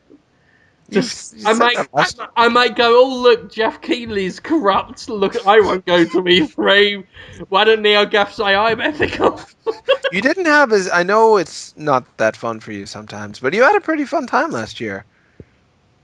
That's how I remember you having it. You were like, it wasn't too bad, not too much pressure. You got your work done, you relaxed. Yeah. You seemed like you had a good time. It was a nice laid back one. But if I go next year, I think I'm going to make it mandatory. Mandatory? Mandatory, involuntary. Just so that I have a comfortable working relationship. Everyone who goes has to pop it up my ass. That's not going to make just it to eliminate tension. To eliminate tension. It's like, I'm Jim Sterling, and that might be intimidating for you, Stephen Hansen. It would be. Stephen was intimidated by you. It might be intimidating for you, Rick Foom. It might be intimidating for you. Another one. Wow. Patrick Garrett. No, that's VG247. Yeah, he doesn't. The Patrick that writes for us. Hancock? Patrick Hancock's a guy. Hancock? He's a guy. Yep, Patrick Hancock, you write for Destructoid? He does. P-dude. Now, more like Patrick, hand me your cock. Because you are intimidated by me, because I am a jet-setting warrior woman. So, he has to give you his penis, he needs to put it in his hand first. For me to do whatever I want with. And then hand it to you, like from a hand-to-hand passing of the penis? They've got to have sex with me in a way that is fitting with their name. Oh. So Stephen Hansen... He would have to give a hand job to my son. Of course he would. I don't have a biological one yet. I'm going to have to... When's E3? June? July? I'm going to have to work quick. But I'll get one. Premature. Yeah, you could have a premature child. Just wank that off. Who else writes for us? Brett Ziedler. Fuck. Got a Z. I wish I hadn't started with that. Yeah, yeah, that's painted yourself in a corner. Yeah, yeah. But that's... He's gonna have sex with me while I'm dressed up as a Lord Zed from Power Rangers, while Le watches. I'm gonna segue for you. No. Into a question from maybe Batman. Because it's got to do with Zed, which you just mentioned. He asked... Scoville has to fuck me while eating peppers, because Scoville test. Maybe I'm Batman asks, would Lollipop Chainsaw... Would it have been better if it had a boss rush mode? And Zed is one of the bosses, so that was a segue. It's very smooth. Nobody noticed. Nobody noticed. I didn't bring it up at all. No. I don't... Zed's boss music is what we use now for Podtoid theme. True. And it is my favorite boss in Lollipop Chainsaw. Even better than the last one, who I like a lot too. Matt Jones brought up an interesting point with the Zed. Yeah. About how it could be argued that fight talks about the damaging power of words. And that's why it's my favorite boss. It's the one that sums up the idea of Lollipop Chainsaw. To me, it sums it up the best, which is she's fighting back against the way she feels she's perceived and treated by the students who treat her like a piece of meat and treat her like crap. Yeah. And she can use means that are outside of what women are typically stereotyped into using, like a chainsaw, for instance. She's the first video game character I know of to use a chainsaw regularly. She can step outside the box and deal with people who treat her badly any way she wants. That's why I like that game, in part. Anyway, you were saying? What? Would it be better with a boss rush mode? Pretty much. The bosses aren't my favorite part of the game. I love the first boss and the last boss, and the motorcycle boss is kind of fun.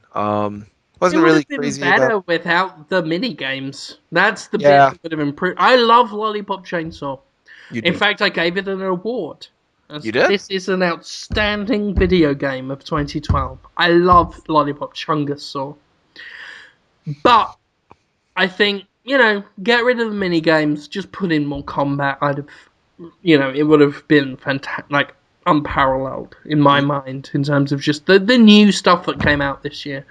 A boss rush modes, it would have been a nice addition. I guess in terms of just here's some extra content that you can have optionally, would have been cool. I guess in that term, if you care about content, it would have made it better. I don't think it needed it to be a better game than it was. But hell, I'd have taken it as an optional side. Yeah, it would have been fine. I wouldn't have messed with it too much. There's two bosses I don't like fighting that much. I didn't enjoy fighting the UFO boss all that much. I didn't dislike it, but it wasn't something I'd want to revisit. Conrad, your thoughts? I think I've only played 2 levels of Lollipop Chainsaw. So Yeah.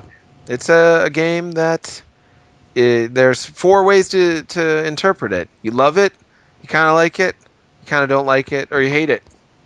And sounds like you're in the No, I'm in a 5th category of people who haven't really given it enough opportunity to make an impression on me one way or another. If I were to define Lollipop Chainsaw, I'd say it's a game that, depending on who you are, you could have an opinion about it. Right. That's how I feel about I think a lot of things. Conrad's in the group that could, if he wanted to, have an opinion about a video game that was released in 2012. I don't want to be too committal. No, of course not. I don't want to interrupt you too much, because that guy who hates me, that's one of his bullet points, is that I interrupt you too much. You don't interrupt me enough. Do you remember how that guy, I talk too much shit. He said I interrupt you and harms it too much, and that I'm too complimentary. Too many compliments. What is that the guy whose username on Destructoid was literally like hate Holmes or something? Yeah, can't stand Holmes. Can't stand Holmes. I feel sad for that guy. And he wrote you saying... Well, he created his entire identity on our website around something he doesn't even like. How depressing is that? Yeah, and I don't want to insult him too much because he really likes the Jimquisition, so well done. He's clearly got some taste. I have no personal ill will towards him. I apologized for being someone he hates just by existing. As you should. Yeah. But I can't just be another guy. Yeah. And he hated me down to the core. He wrote some really detailed... He thought about me a lot and came up with some conclusions that I was never going to talk him out of. Yeah, I don't get it. There's been a few people that do that on Podtoid with me. Like, their name is something about how bad I am. Mm-hmm. I don't get it.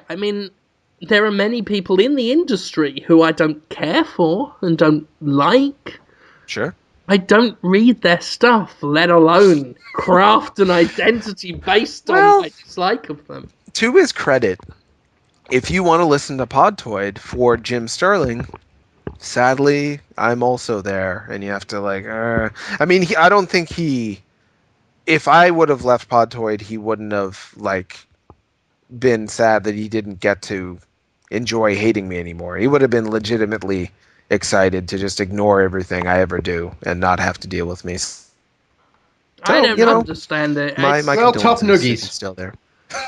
Yeah, it's I feel better. The cast we have right now on Podtoid, I couldn't be happier with. We got a good three cast members is the magic number as far as I'm concerned with podcasts. Well, it's funny. I was going to segue. Yeah. I just want to briefly address, because some people ask where Hamza is. Someone just, Brooke OC, we're doing a Podtoid question now, asked, where's Hamza? Okay, Brooke, Orange County. Let me talk to you. What? Hamza was pretty busy. Hamza is ease. Well, here's the thing.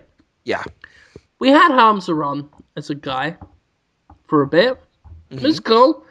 I mean, he didn't like any of the things we did, which is fair enough. He added to the worms in my butthole conversation. Yeah, I love talking. I love talking to Hamza. That's the thing. He's a great guy to just talk to. Yeah. So we had him on for a while. Then we had Conrad. By popular demand, like listeners love Conrad, and B. Poor fools. And B, again, like Hamza, I like talking to Conrad. Just have a chat. I think it's like the guy on staff I talk to the most outside of Podtoid. And that's cool. Yep. And the problem I found was a lot of people would say, well, Podtoid's gone a bit downhill recently, or they'd complain about that episode and say, I wasn't really feeling this one. But any time it was 3 cast members, and it didn't matter what the combination was, whether it was me, Jonathan, and Conrad, or me, Jonathan, and Hamza, they'd say, return to form. Return to form, it's back on track. And then we get 4 people, and they'd be like, oh, not so good. And I don't want to blame either Conrad or Hamza for that. It's just, I think 4 people is an awkward thing. Well, you have to make time for everybody to talk. And, there will be one person in a group of 3 that has less to say on a topic. And that's usually me, and I'm fine with that. But if you have 2 people that are just like, it's a broken record. And so that's a thing. It becomes difficult to apportion out the time for 2 guys who, can't.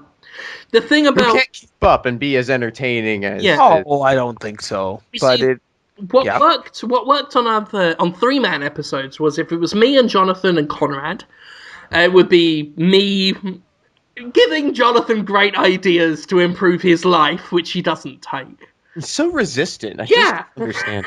and Conrad joining in and helping, and just being that serpent in the Garden of Eden type thing. And if it was me and Jonathan and Hamza, it'd be me and Jonathan doing the usual shite, and Hamza just being disgusted, which worked. Either way worked. So what we were going to do was alternate Conrad and Hamza, like week on, week off. Because to me, not just for Podtoid, but in all of my favourite podcasts have always been 3-man things. 3-person things, sorry. I'm not sexist, Jonathan. 3-person things. 2 and 1, 2 and 1. And I don't know why I said that. 2 and 1 is 3. But 3 You said it passionately, too. You repeated it twice. 2 and 1! You were emphatic. Yeah. So, my original suggestion was Conrad 1 week, Hamza the other, Conrad 1 week, Hamza the other, because it was just the listener feedback had suggested, and it had confirmed my earlier thought, that the magic number for any given podcast is 3. And I suggested that, and Hamza was just like, I know, he said no. He said he didn't feel like he was sort of bringing it to the podcast and bowed out. And he was, though. He was good. And we're all good. I love talking to Hamza, but... Yeah. And he's welcome on. Like I told him, I said, you preview something that's interesting, you got something to say, come on. And the invitation's always open. But like I said, I wanted a 3-man podcast because... 3-woman podcast, Jonathan! But some people think the golden era of Podtoid was when it was me, you, Max, and Tara. Yeah, which was also good. Tara hardly fucking spoke. She was a master of being the 4th person in the conversation. She was very a true good sniper. Sniper is the perfect description of her. She would stay very quiet and then suddenly, bang, she had something good to say. Yeah. So, I mean, that was a good four-man thing, but in general terms, I mean, as I said, all my favourite podcasts have been three people, and at least it felt with the current cast members we had, three is what did it. So that's basically it. That's because we never. That is it. And that's a failing on my part for not mentioning where Hamza went. But it's not, there was nothing bad about it. It was just, I wanted three people, and Hamza just very respectfully stepped back. Yes, and he could come back. So there was not really an announcement to do. Just kind of phased out. He could phase in. That would be fun. Another question. If it's a more entertaining story, I took him back into an alley and put a knife to his throat and demanded that he leave the podcast so that I could have this experience every week. I'm picturing your mustache. There's only room for one man who's not being sexually harassed on this show. Yoshi0TRM asks, if you had to give up oral sex or cheese forever, which would you choose to give up? Oral sex. I would give up oral sex. Hang on, wait. giving or receiving. By the way, that was my wife in the background. Yes, it was. I don't know what he means by giving up receiving it or giving up. Yeah, that's the thing. Like, if I had to give up receiving oral sex for the rest of my life, I'm married, already there. I'm not giving up cheese too. It's just not happening. Yeah. Now, if it's the other way around, I might have to think about it. But yeah, I mean, here's the thing for me. I can't perform oral sex unless I've shoved a cheese string up there first. So, I'm going to have to go to cheese by default. That's tough. If I give up giving, I give up the only trick I've got in the book. Yeah. That's the thing I used to tell myself. I'd look at it and go, well, that's not giving anyone happiness. Exactly. I'll tell them I'm good at oral sex. I didn't know if I was or not, but... You might be. And you never will. You'll never really know. It's one of the great mysteries of life. But you can, if they lie to you, whether they tell you that you are, whether it's true or not, maybe they're just saying it to make you feel better. It doesn't matter because you can't know the difference. You just have to take them at their word. Exactly. That's right. And here's the thing. It's like Santa Claus. It's a lot easier to get someone to believe it. I just say, hey, look, I'm a writer. Language is my thing. My tongue's excellent. So... My tongue's excellent. Yeah, penis, disappointing. Below average, at a push. But I'm an excellent talker. Stands to reason I'm going to give your vagina the licking of a lifetime. I'm picturing you at the bar using this line on a beautiful woman, and you look away when you say vagina, and then turn fast and get really close and go, the licking of a lifetime! And she's like, woo! That was pretty much my seduction technique when I was younger. I can see how it worked. Never worked. I'm surprised to hear that. Basically my seduction technique was, this girl is not going to have sex with me. We've established that. That's a given. Look at me. Ain't happening. Might as well just fuck her night up. And I'd just be weird to her. And I was hoping one day I'd find someone mental enough to find that charming. And you did. I played the long game. just like Dark Souls. Our friend Crystal White, who we love so much. Crystal White is great. And she is great. Such a talent. She is one of the people who listens to the show more than I really thought she would. Yeah, and again, she's one of... This is weird with Podtoid listeners. We get these incredibly talented and or beautiful people that listen. And she's both of those. I can think of 4 beautiful women who are incredible artists who listen to the show every week. Makes no sense. Right now. Yeah, you know who you are. You are A, incredibly beautiful, and B, incredibly talented. There's literally anything you could be doing better than this. Yeah, and yet they like know They remember. Oh, no. I remember the episode that you said your mother grew up in a mud house. So don't try playing any games with us there. I'm like, how do you? No, I listen to your show a lot. They say. Anyway, she asked what our favorite game is we received as a holiday gift. It's tough. I love Kirby's Epic Yarn, but I also love Persona 4 Arena. I also got the Journey collection, and I haven't played the little games on that. They're not good.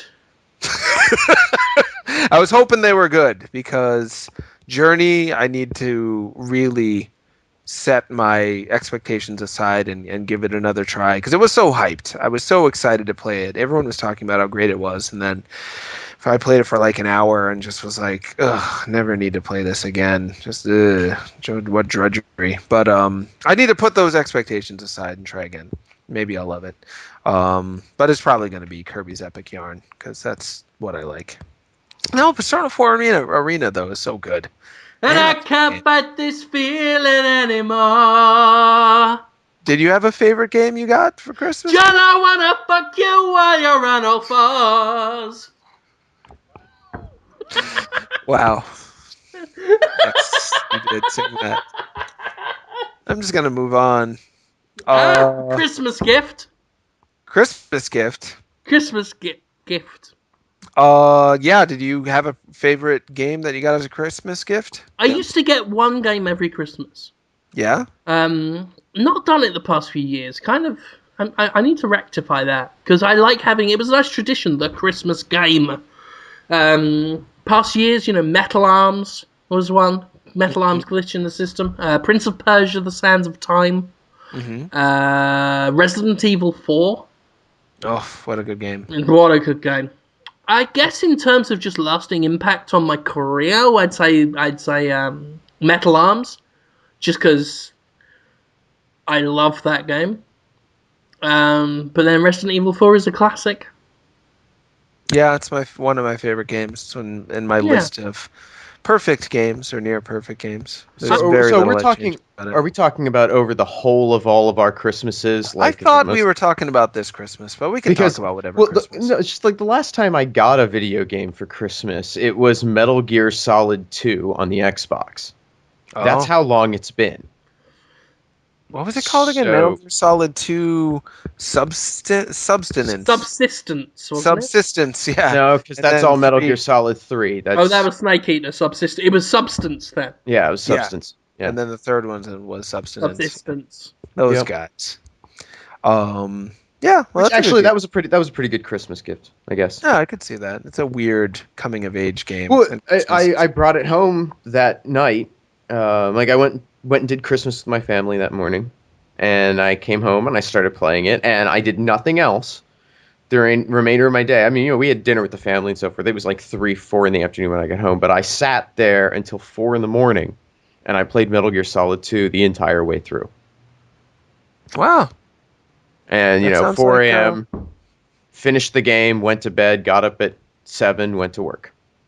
And that game gets more like how your brain is at 4 a.m. Yeah. That's perfect. The scissor shit, really was. I was not in a normal headspace when all of the Patriot AI stuff is going on, and the bit with turning off the console, I almost did it.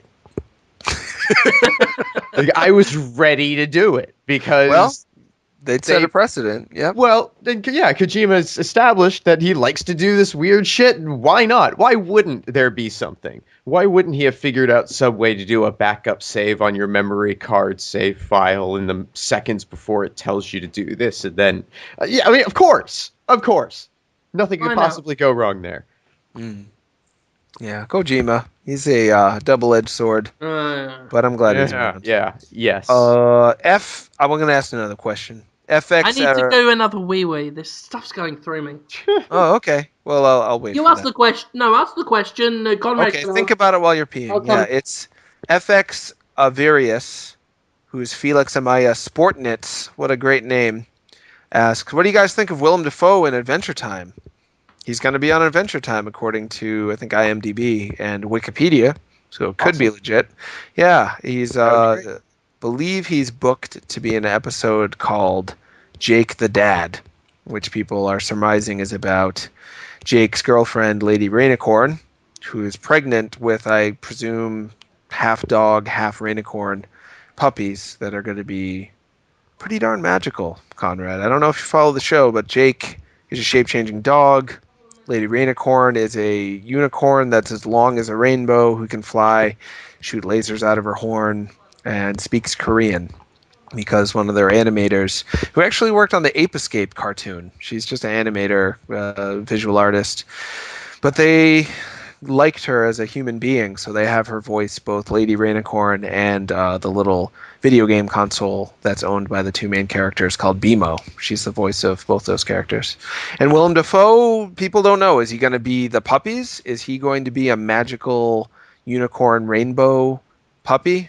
Because that would be pretty much the best thing ever. If they're showing her in labor, oh,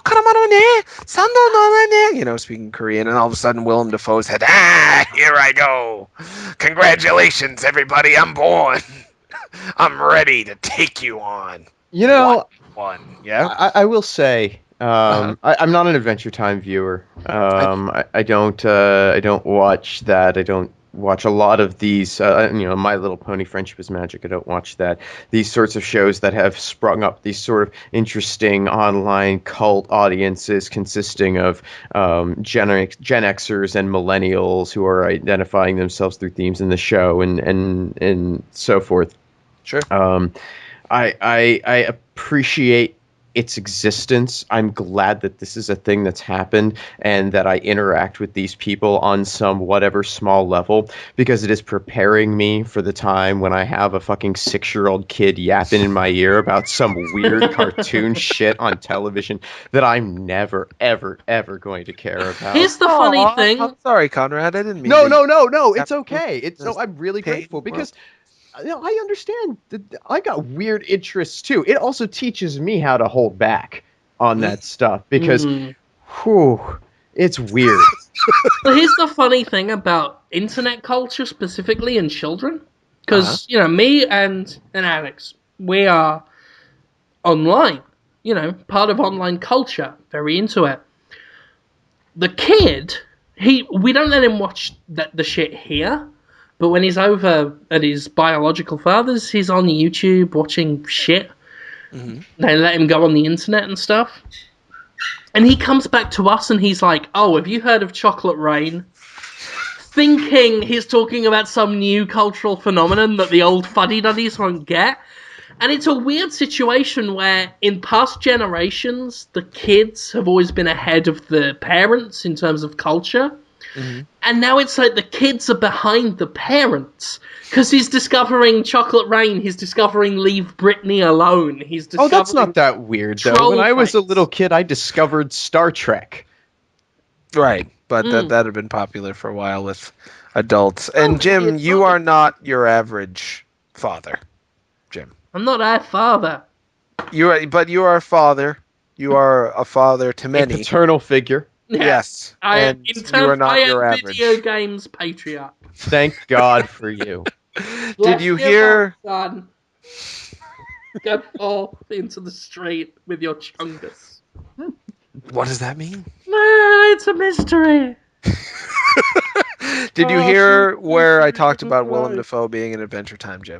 No, I was pissing out of my penis, and then my wife came home, and I said to her, "You." And she had a go at me. I'll be brief then. Willem Dafoe is strongly rumored to be in an upcoming Adventure Time episode called Jake the Dad, where it's presumed that Jake is going to have puppies with his girlfriend, Lady Rainicorn. And I guessed that the puppies would be all voiced by Willem Dafoe. That would be fantastic. Maybe they will steal the idea that we had for the Baby's Day Out to Hell. Daddy, steal some drugs for me. Or he could be the doctor. It's hard to know. Adventure Time has had so many celebrity voiceovers, voice actors. They've had Maria Bamford as like most of the auxiliary outside female characters. They've had Andy Sandberg. They've had Henry Rollins. Henry Rollins played Lady Rainicorn's dad, and he sang a song. They've had so many celebrities. It's great. And you never know how they're going to use them. So I'm very excited about that. Thank you for asking, and sorry to Conrad for talking about. No. Like I say, I totally understand. It's just so funny because I'm sitting there listening to you describe Adventure Time, and I'm just nodding my head. I'm like, uh-huh. Uh-huh. Yeah, and you will have a 6-year-old who's like me in right, exactly. Be just 6 years. Oh no, we are some time off. There's no. You never know. I'm just saying. No, actually, I do know because the mathematical probability. You see, you can't. How do you put it? You can't get something out of nothing. Let's put it that way. So there you go. You grow where there's been no tree planted. I am totally with the Christians. Abstinence is the best policy. Mr. Beaver. Unless Jonathan Holmes is involved. That is in the Bible, Jonathan. I am not mentioned in the Bible. It is. It says abstinence is great. Unless Jonathan Holmes is involved, tap that ass. Well, you can't. No, but I mean, to prevent conception. That's how you prevent conception. Outside, if conception's not a risk, hey, game on. Jonathan Holmes, game on. Corinthians 32:64. Maybe that could be a Podtoid shirt. Killer Mime has been working on a Podtoid shirt for like 2 weeks, and I just forgot to tell anyone. Sexy boy. It's a little pixel art of the three of us. I think it turned out really good. He sent it to me. I looked at it. I was actually just about to go talk to other people about it after the show was over. So it's so hard to commit, because once you do your shirt, that's your shirt. It's not like you can say. It's like doing a voice acting for a character. You can't like it one day and then change your mind later. Once you commit to it, that's the voice for that character, and you can never change it. People get pissed if you do. So, well, hopefully we can commit to one of his shirts because I really like them. Mr. Beaver asks, I was hoping I could guilt you into asking my question since it's my birthday. But he didn't ask a question. But he's got a Watchhog Twitter avatar, which is one of my favorite Generation 5 Pokemon. So I like him. Great job. Whoa. Hugh Starks asked me if I ever stuck my toe into a woman's vagina. and Soul Supreme 93, this is the internet for you. Soul Supreme 93 read what Hux Starks, I'm sorry, his name is Hux Starks, asked me about that and said, what the fuck? Like, how dare he ask you that about your podcast? It's really weird, people's interpretation of Podtoid. Because they're furious that he's implying you'd have sex with anyone who isn't me. It's like, how dare you not suggest he would put his toe up Jim Sterling's onion ring? Yeah, Huck Starks is now saying it's the best thing ever, and his name is Hollywood Hux Hogan. He looks a little bit like Kanye West in his avatar picture. He seems nice. So yeah, we have this podcast, guys. 2012. We're closing it up for the year. This is what it is. This is what we do every week. Can you believe it? We do this and people listen to it? I don't believe that part of it. They listen to it. I don't know how many people listen to it. I haven't asked Jim in a while, but I'm pretty certain it's more than watch. I'll spend, 8 hours or 12 hours doing event coverage of some video. I'll be editing all these different pieces in, and Jeff Kiley will be there, and Reggie Fils-Aimé will be there if it's a Nintendo thing. Oh, we worked so hard on that, and it'll get some views. And then we'll do this podcast, and Jim will just be like, "Hey, Jonathan, sniff my butt, lick it, lick on the taint," and then that'll get like 10 times many listens as the video that I labored over. This is the path to success, guys. We're doing it. People don't want complicated ideas, clever things. They just want me, you, Jonathan, and a bucket of chungus. You've proven this to be true, Jim. The show, I haven't asked you lately. Maker. Are people still listening to it? It's not at its most popular, but it's not at its least, is it? It's at its very worst. it's still at the baseline of what it was, when Anthony was hosting and stuff. And it goes up and down, but it never dips below below normal Podtoid podcast listenership. Mm. And sometimes it goes up. Yeah, we're talking 10,000 listeners base. And it never goes below that and can often go up from there. Weird. Well, that's very flattering. I want to thank everyone. 10,000 people at the least. Yeah. I used to get wet at the idea of performing on a stage in front of 25 people. Right. 10,000. Take it for granted. And some will get upset if the show is a day late. Like, what? Now what am I supposed to do? What am I supposed to do without just listening to Jim talk about ass? If I could make a recommendation, take that time, sit back, assess. I love how we spend so much time on this show telling people not to listen to us.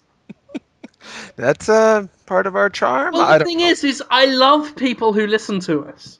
Yeah, exactly. It's wonderful. Yeah, and I wouldn't inflict this show on people I love. Right. So I'm compelled to say you listen, so I love you. Which means I can't let you listen. It is true. But the more I ask them, maybe don't, they then they want to listen all the more. All the more. Yeah. Thank you so much. It's 2012 for another few days.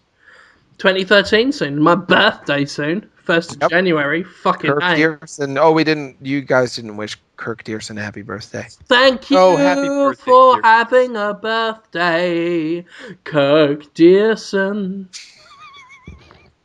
He's going to be touched. He might draw a picture of that on I'll touch his perineum.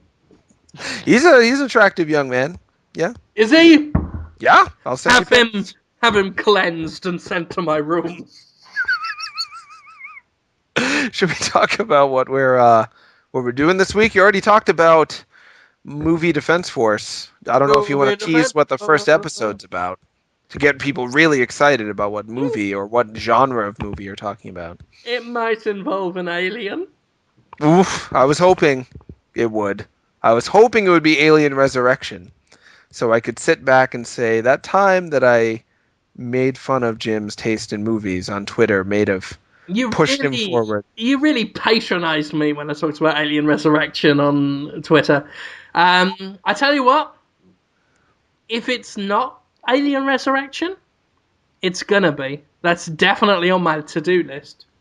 Very good. I'm going to defend Alien Resurrection. You should. For my ego. The more I feel like I helped you do something great, like when you did that Obama versus the Wii list, I was like, oh, I helped my friend have a funny idea, and he made it so much funnier than I ever could. Ooh. I'll tell you what. Happy, yeah? I'll start. I'll break convention again. So, January 3rd, escapistmagazine.com, Movie Defense Force. It's a new show I'm doing. It's going to be the first professional online thing I've done that isn't video game related. It's going to be about movies, as if the name wasn't enough of a clue. Movie Defense Force. Check it out. It's going to be cool. What else? Also, Escapist Magazine, I did the top 10 shittiest games of 2012 on Jimquisition. Also, I did the Jimquisition Awards, which turned out pretty well. Walking Dead got the Game of the Year. That's a video you can watch. On Destructoid, it's been pretty quiet from me. As a reviews editor, I'm more or less done for the year. So, just look forward to 2013 if you want. Yeah, that was good. Yeah. I'm looking forward to all of that stuff. As for me, on Sub Holmes, we've got Gordon from Different Tuna. I'm suddenly blanking on Gordon's last name.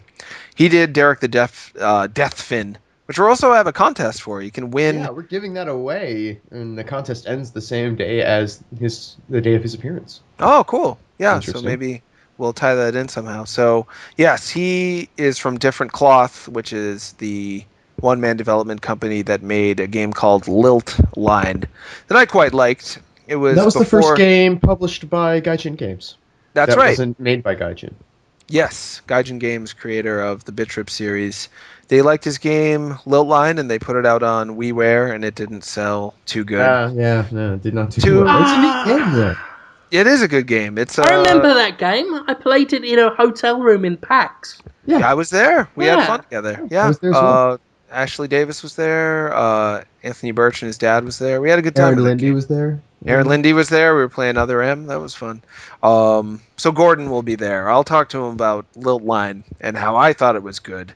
And it had dubstep before it was cool. It was like 2008 or something.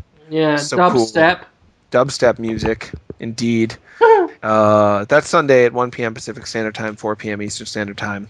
And we'll be talking about Derek the Deathfin as well, which is a totally different kind of game. It's like stop-motion animation, killer shark, kind of Echo the Dolphin, platformer, comedy, fun time, cute game. Very good. Similar to Kirby's Epic Yarn in terms of art direction. We'll be talking to him about all that and all sorts of other things. He's an outspoken young man, and I look forward to it. We also have, I think it should be up soon, the podcast version of last Sunday's Sup Holmes. Is that up soon, Conrad? It's up now. Oh, good. Yeah, great. I mean, I'll double check and make sure. It should have launched yesterday. Yeah, I looked earlier today. It was today. Scheduled to. Let me check. If it's not up, it will be in. It'll be up before this is. That's good. So you're in the process of doing that. Well, no, I mean it should be done. I uploaded it the other day, so I don't know what the problem is. Oh, good to know. Let me check. Whatever the problem is, I'm sure you will solve it. You're a problem solver. Yeah, no, it's up. Oh, good. I didn't see it. Well, now we've established that. It's with Muriel Cartwright, who is the lead animator on Skullgirls. She also worked on the... What? What is it? I don't know. She... that was an interesting episode. She was very shy, she said. She was adorable. She was adorable and smart and very entertaining. I really do think it was one of the better episodes we've had in a very long time. Well, I love every Sup Holmes guest, but while I'm talking to them, I often think, well, is this person going to have kind of mainstream appeal for the particular part of the population, the human population that pays attention to Sup Holmes, or is they're gonna have a tough time finding people to relate with them? Well, I was talking to Mariel, I was just like, everyone on the planet is going to fall in love with her immediately, and they did. Then in the comments, everyone's like, oh my god, freaking out. Because, she's a very likable person on multiple levels. She's what a strange character she was, too. Her artwork is so weird and fun. So, she worked on Skullgirls. She worked on Scott Pilgrim vs. the World. She's worked on various games from Way Forward. And you can find out more about her and how she got into game development and why she makes the art that she does and all sorts of things on the iTunes version of the show, which is up now. And then I guess I'll keep plugging Teenage Pokemon. It's at over 250,000 views, more views than anything I've ever done. The audience is still really split. Some people are continually saying, oh, I just watched it and I really liked it. I was cracking up. And other people say, it's literally shit in my face. You shat on my face. You fuck. I hate you. Hey, now, my ancestry is German. My people, they have a fondness. So don't count that out. That might be praise. And it's tough. I want to hear as much criticism as I can about the show. I love to, if you just say you don't like it or that the comic timing was off, that's literally like saying to a musician, oh, the notes you played were bad. Play different notes. Like doesn't do much for me. Jonathan. Yes. If I could say something inspirational. Please do, Jim. I don't know if I can, but I'll give it a go. Please do. The escapist community. Despising every single element of the Jimquisition was the best thing that ever happened to it. Because you... As soon as I rose to that challenge, the show got good. As soon as I addressed everything they hated and then worked with what they hated, the show became good. Now it is a decent show, performs decently well, and makes me nice bit of money for buy this Alien 3 dog alien I have got from Sideshow Collectibles. But Jim, I'm curious. This is fun to talk about. I am we'll wrap up curious about penis. Did you get any criticism that you felt like, well, geez, if I do that, that's gonna just turn the show into a whole different show? I can't just what if somebody had said, well, stop doing your own writing for the show, hire writers that are different than you? Well, here's the thing. Mm-hmm. I did change the entire show. Mm-hmm. Because people hated it so much, I thought this isn't even going to reach the 25 episodes I've been contracted to, let alone beyond. Mm-hmm. Mm-hmm. If I'm going to tank, I'm going to go out in a blaze of motherfucking glory. So I rewrote the entire direction of the show to give them the villain they clearly wanted. Mm. And I was like, well, it's going to be ruined. So every week I'm going to say thank God for me and tell them to be grateful for everything I've done for them. And they loved it. If you tell a lie enough times, it becomes the truth. Yeah, exactly. But so I'm clear, they didn't specifically ask you to do that. They told you they didn't like you because you were too full of yourself. So then you took that feedback and worked with it, but not in the direction they requested, and it worked even better. They requested directions I didn't want to take, in that one of the directions they told me to take was to not ever do it again. So I didn't do that. Right. Uh-huh. But it was like, they hate me no matter what I'm going to do, so I'm going to give them what they think I am. And then they liked it. So, that's very interesting, indeed. The thing about internet, especially internet success, is you can never predict. You've just got to keep doing. I agree. And I'm hoping to keep doing it. I'm going to keep doing it regardless of whether anyone helps me do it. If I have to learn Flash and just animate the whole thing, it will take a long time. But before I die, every episode of Teenage Pokemon will be out. But right now I have the audio done for a new episode, which I took as much feedback as I could and worked with it in the way that I thought was best. And Tara Long is going to hopefully have a cameo in it. She recorded her audio already, and it's not necessarily a comedy show, but she is so funny. She had me laughing hard with what she said. But anyway, enough about that. If you haven't watched it yet, I would love for you to watch Teenage Pokemon and tell me what you like about it and what you don't. And please be as specific as possible, because I'm very interested in hearing I need to get back to you about the stuff we've been talking about with that show. I apologize. That's okay. I went bananas and wrote a really long email by accident. It's like literally... You had me in such dread for that. Like, you sent a tweet that was like, oh, I'm sending this long email. I'm like, either he's going to tell me that what I wrote for him he hates and he hates me, or he's going to quit Podtoid or something. A lot of people went that direction. I had a lot of tweets. Immediately. Yeah. And that email is like me saying, Jim, what a great idea, for like 3 paragraphs. And then 4 paragraphs of me saying, but it already contradicts stuff I already had in mind. And then writing an entire outline of the next 9 episodes I have planned. And then had a new, I'm so excited about Teenage Pokemon. I couldn't help but write about it. I am really excited about the show. So yes, please watch it. And your criticism is duly noted and interpreted and worked with into making future episodes of the show. So you can help me in that. Even if you totally hate it, just tell me why you hate it so I can work with that. Thank you. That's it for me. Conrad, what have you got to do? Like I said, we put up a video on the on Destructoid of the Dafoeverse that you should go and check out, because it's pretty cool if you haven't gone and seen that. I'm so proud of what happened at the Dafoeverse. I'm glad you...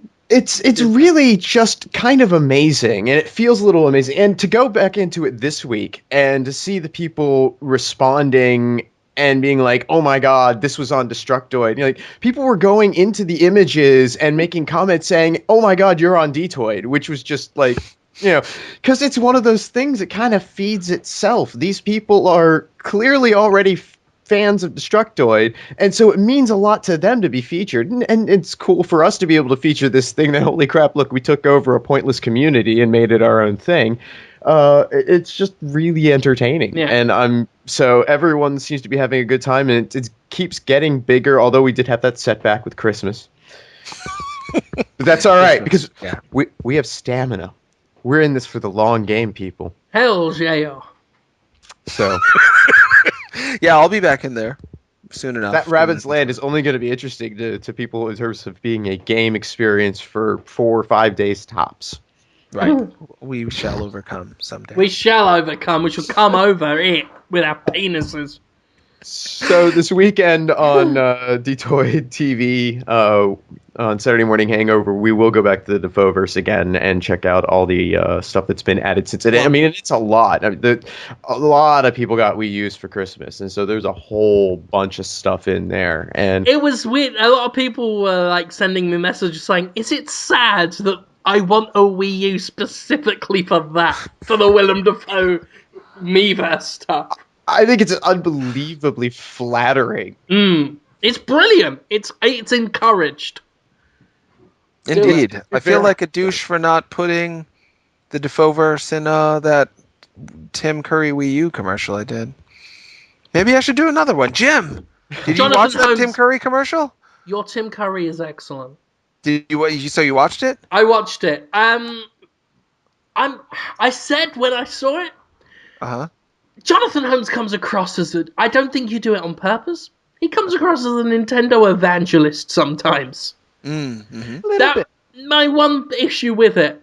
Otherwise, your Tim Curry impression, do it now because it's impeccable. It's fantastic. Oh, I can't remember. It was just a weird night. Just say Jim Sterling, give me your chungus as Tim Curry. I'll try. Jim Sterling, give me a chungus. Still a little taste. Oh, I'm so tired. Brilliant. I want you to take that format, Jim. That format is so easy. Just record a bunch of audio and then take pictures of yourself and send them to some guy. Make a video. It's a very Tim and Eric type thing. They've done that. Oh yeah, sure. Tom. It's there. It but works. It's so easy. Yeah, if you just have an idea that you don't want to fully flesh out because you're busy, do that. You would make great videos like that. People wanted it immediately. They were like, "I want this, except with Jim and Danny DeVito, or Jim and Willem Dafoe, or something." So. I have thought about doing a video series that is me redoing the Willem Dafoe movie pitches. That'd be amazing. It's an actual, scripted show. I don't know if it would work if it was pre-written out, but... It sure might. Yeah, there's only one way to find out on that. Yeah. Got potential, but I'm working on something else at the moment. You're always working on something, I know. An actual, not video game related, not movie, not on any website. I've got a script I'm working on. Very excited about it. I've written most of the pilot episode. I'm thinking of shopping it to actual companies. It's exciting. Wow. Could be an exciting 2013. It could be. So far, so good. We're bigger and stronger than we were before, guys. We are like that song from what they're called. That would be... The Silly Punks. I was thinking of Britney Spears. Stronger than yesterday. Her as well. She's a tremendous talent.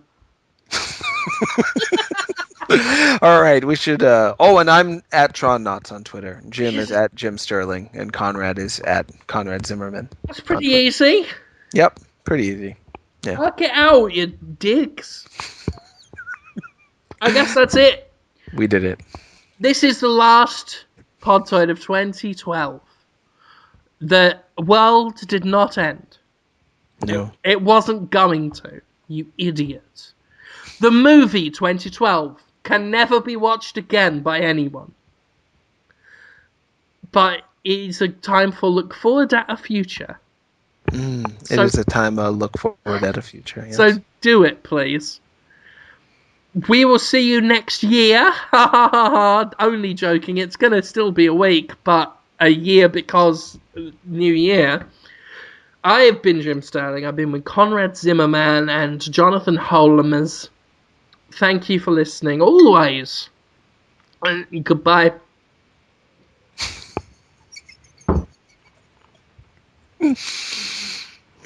That's it. That's done now.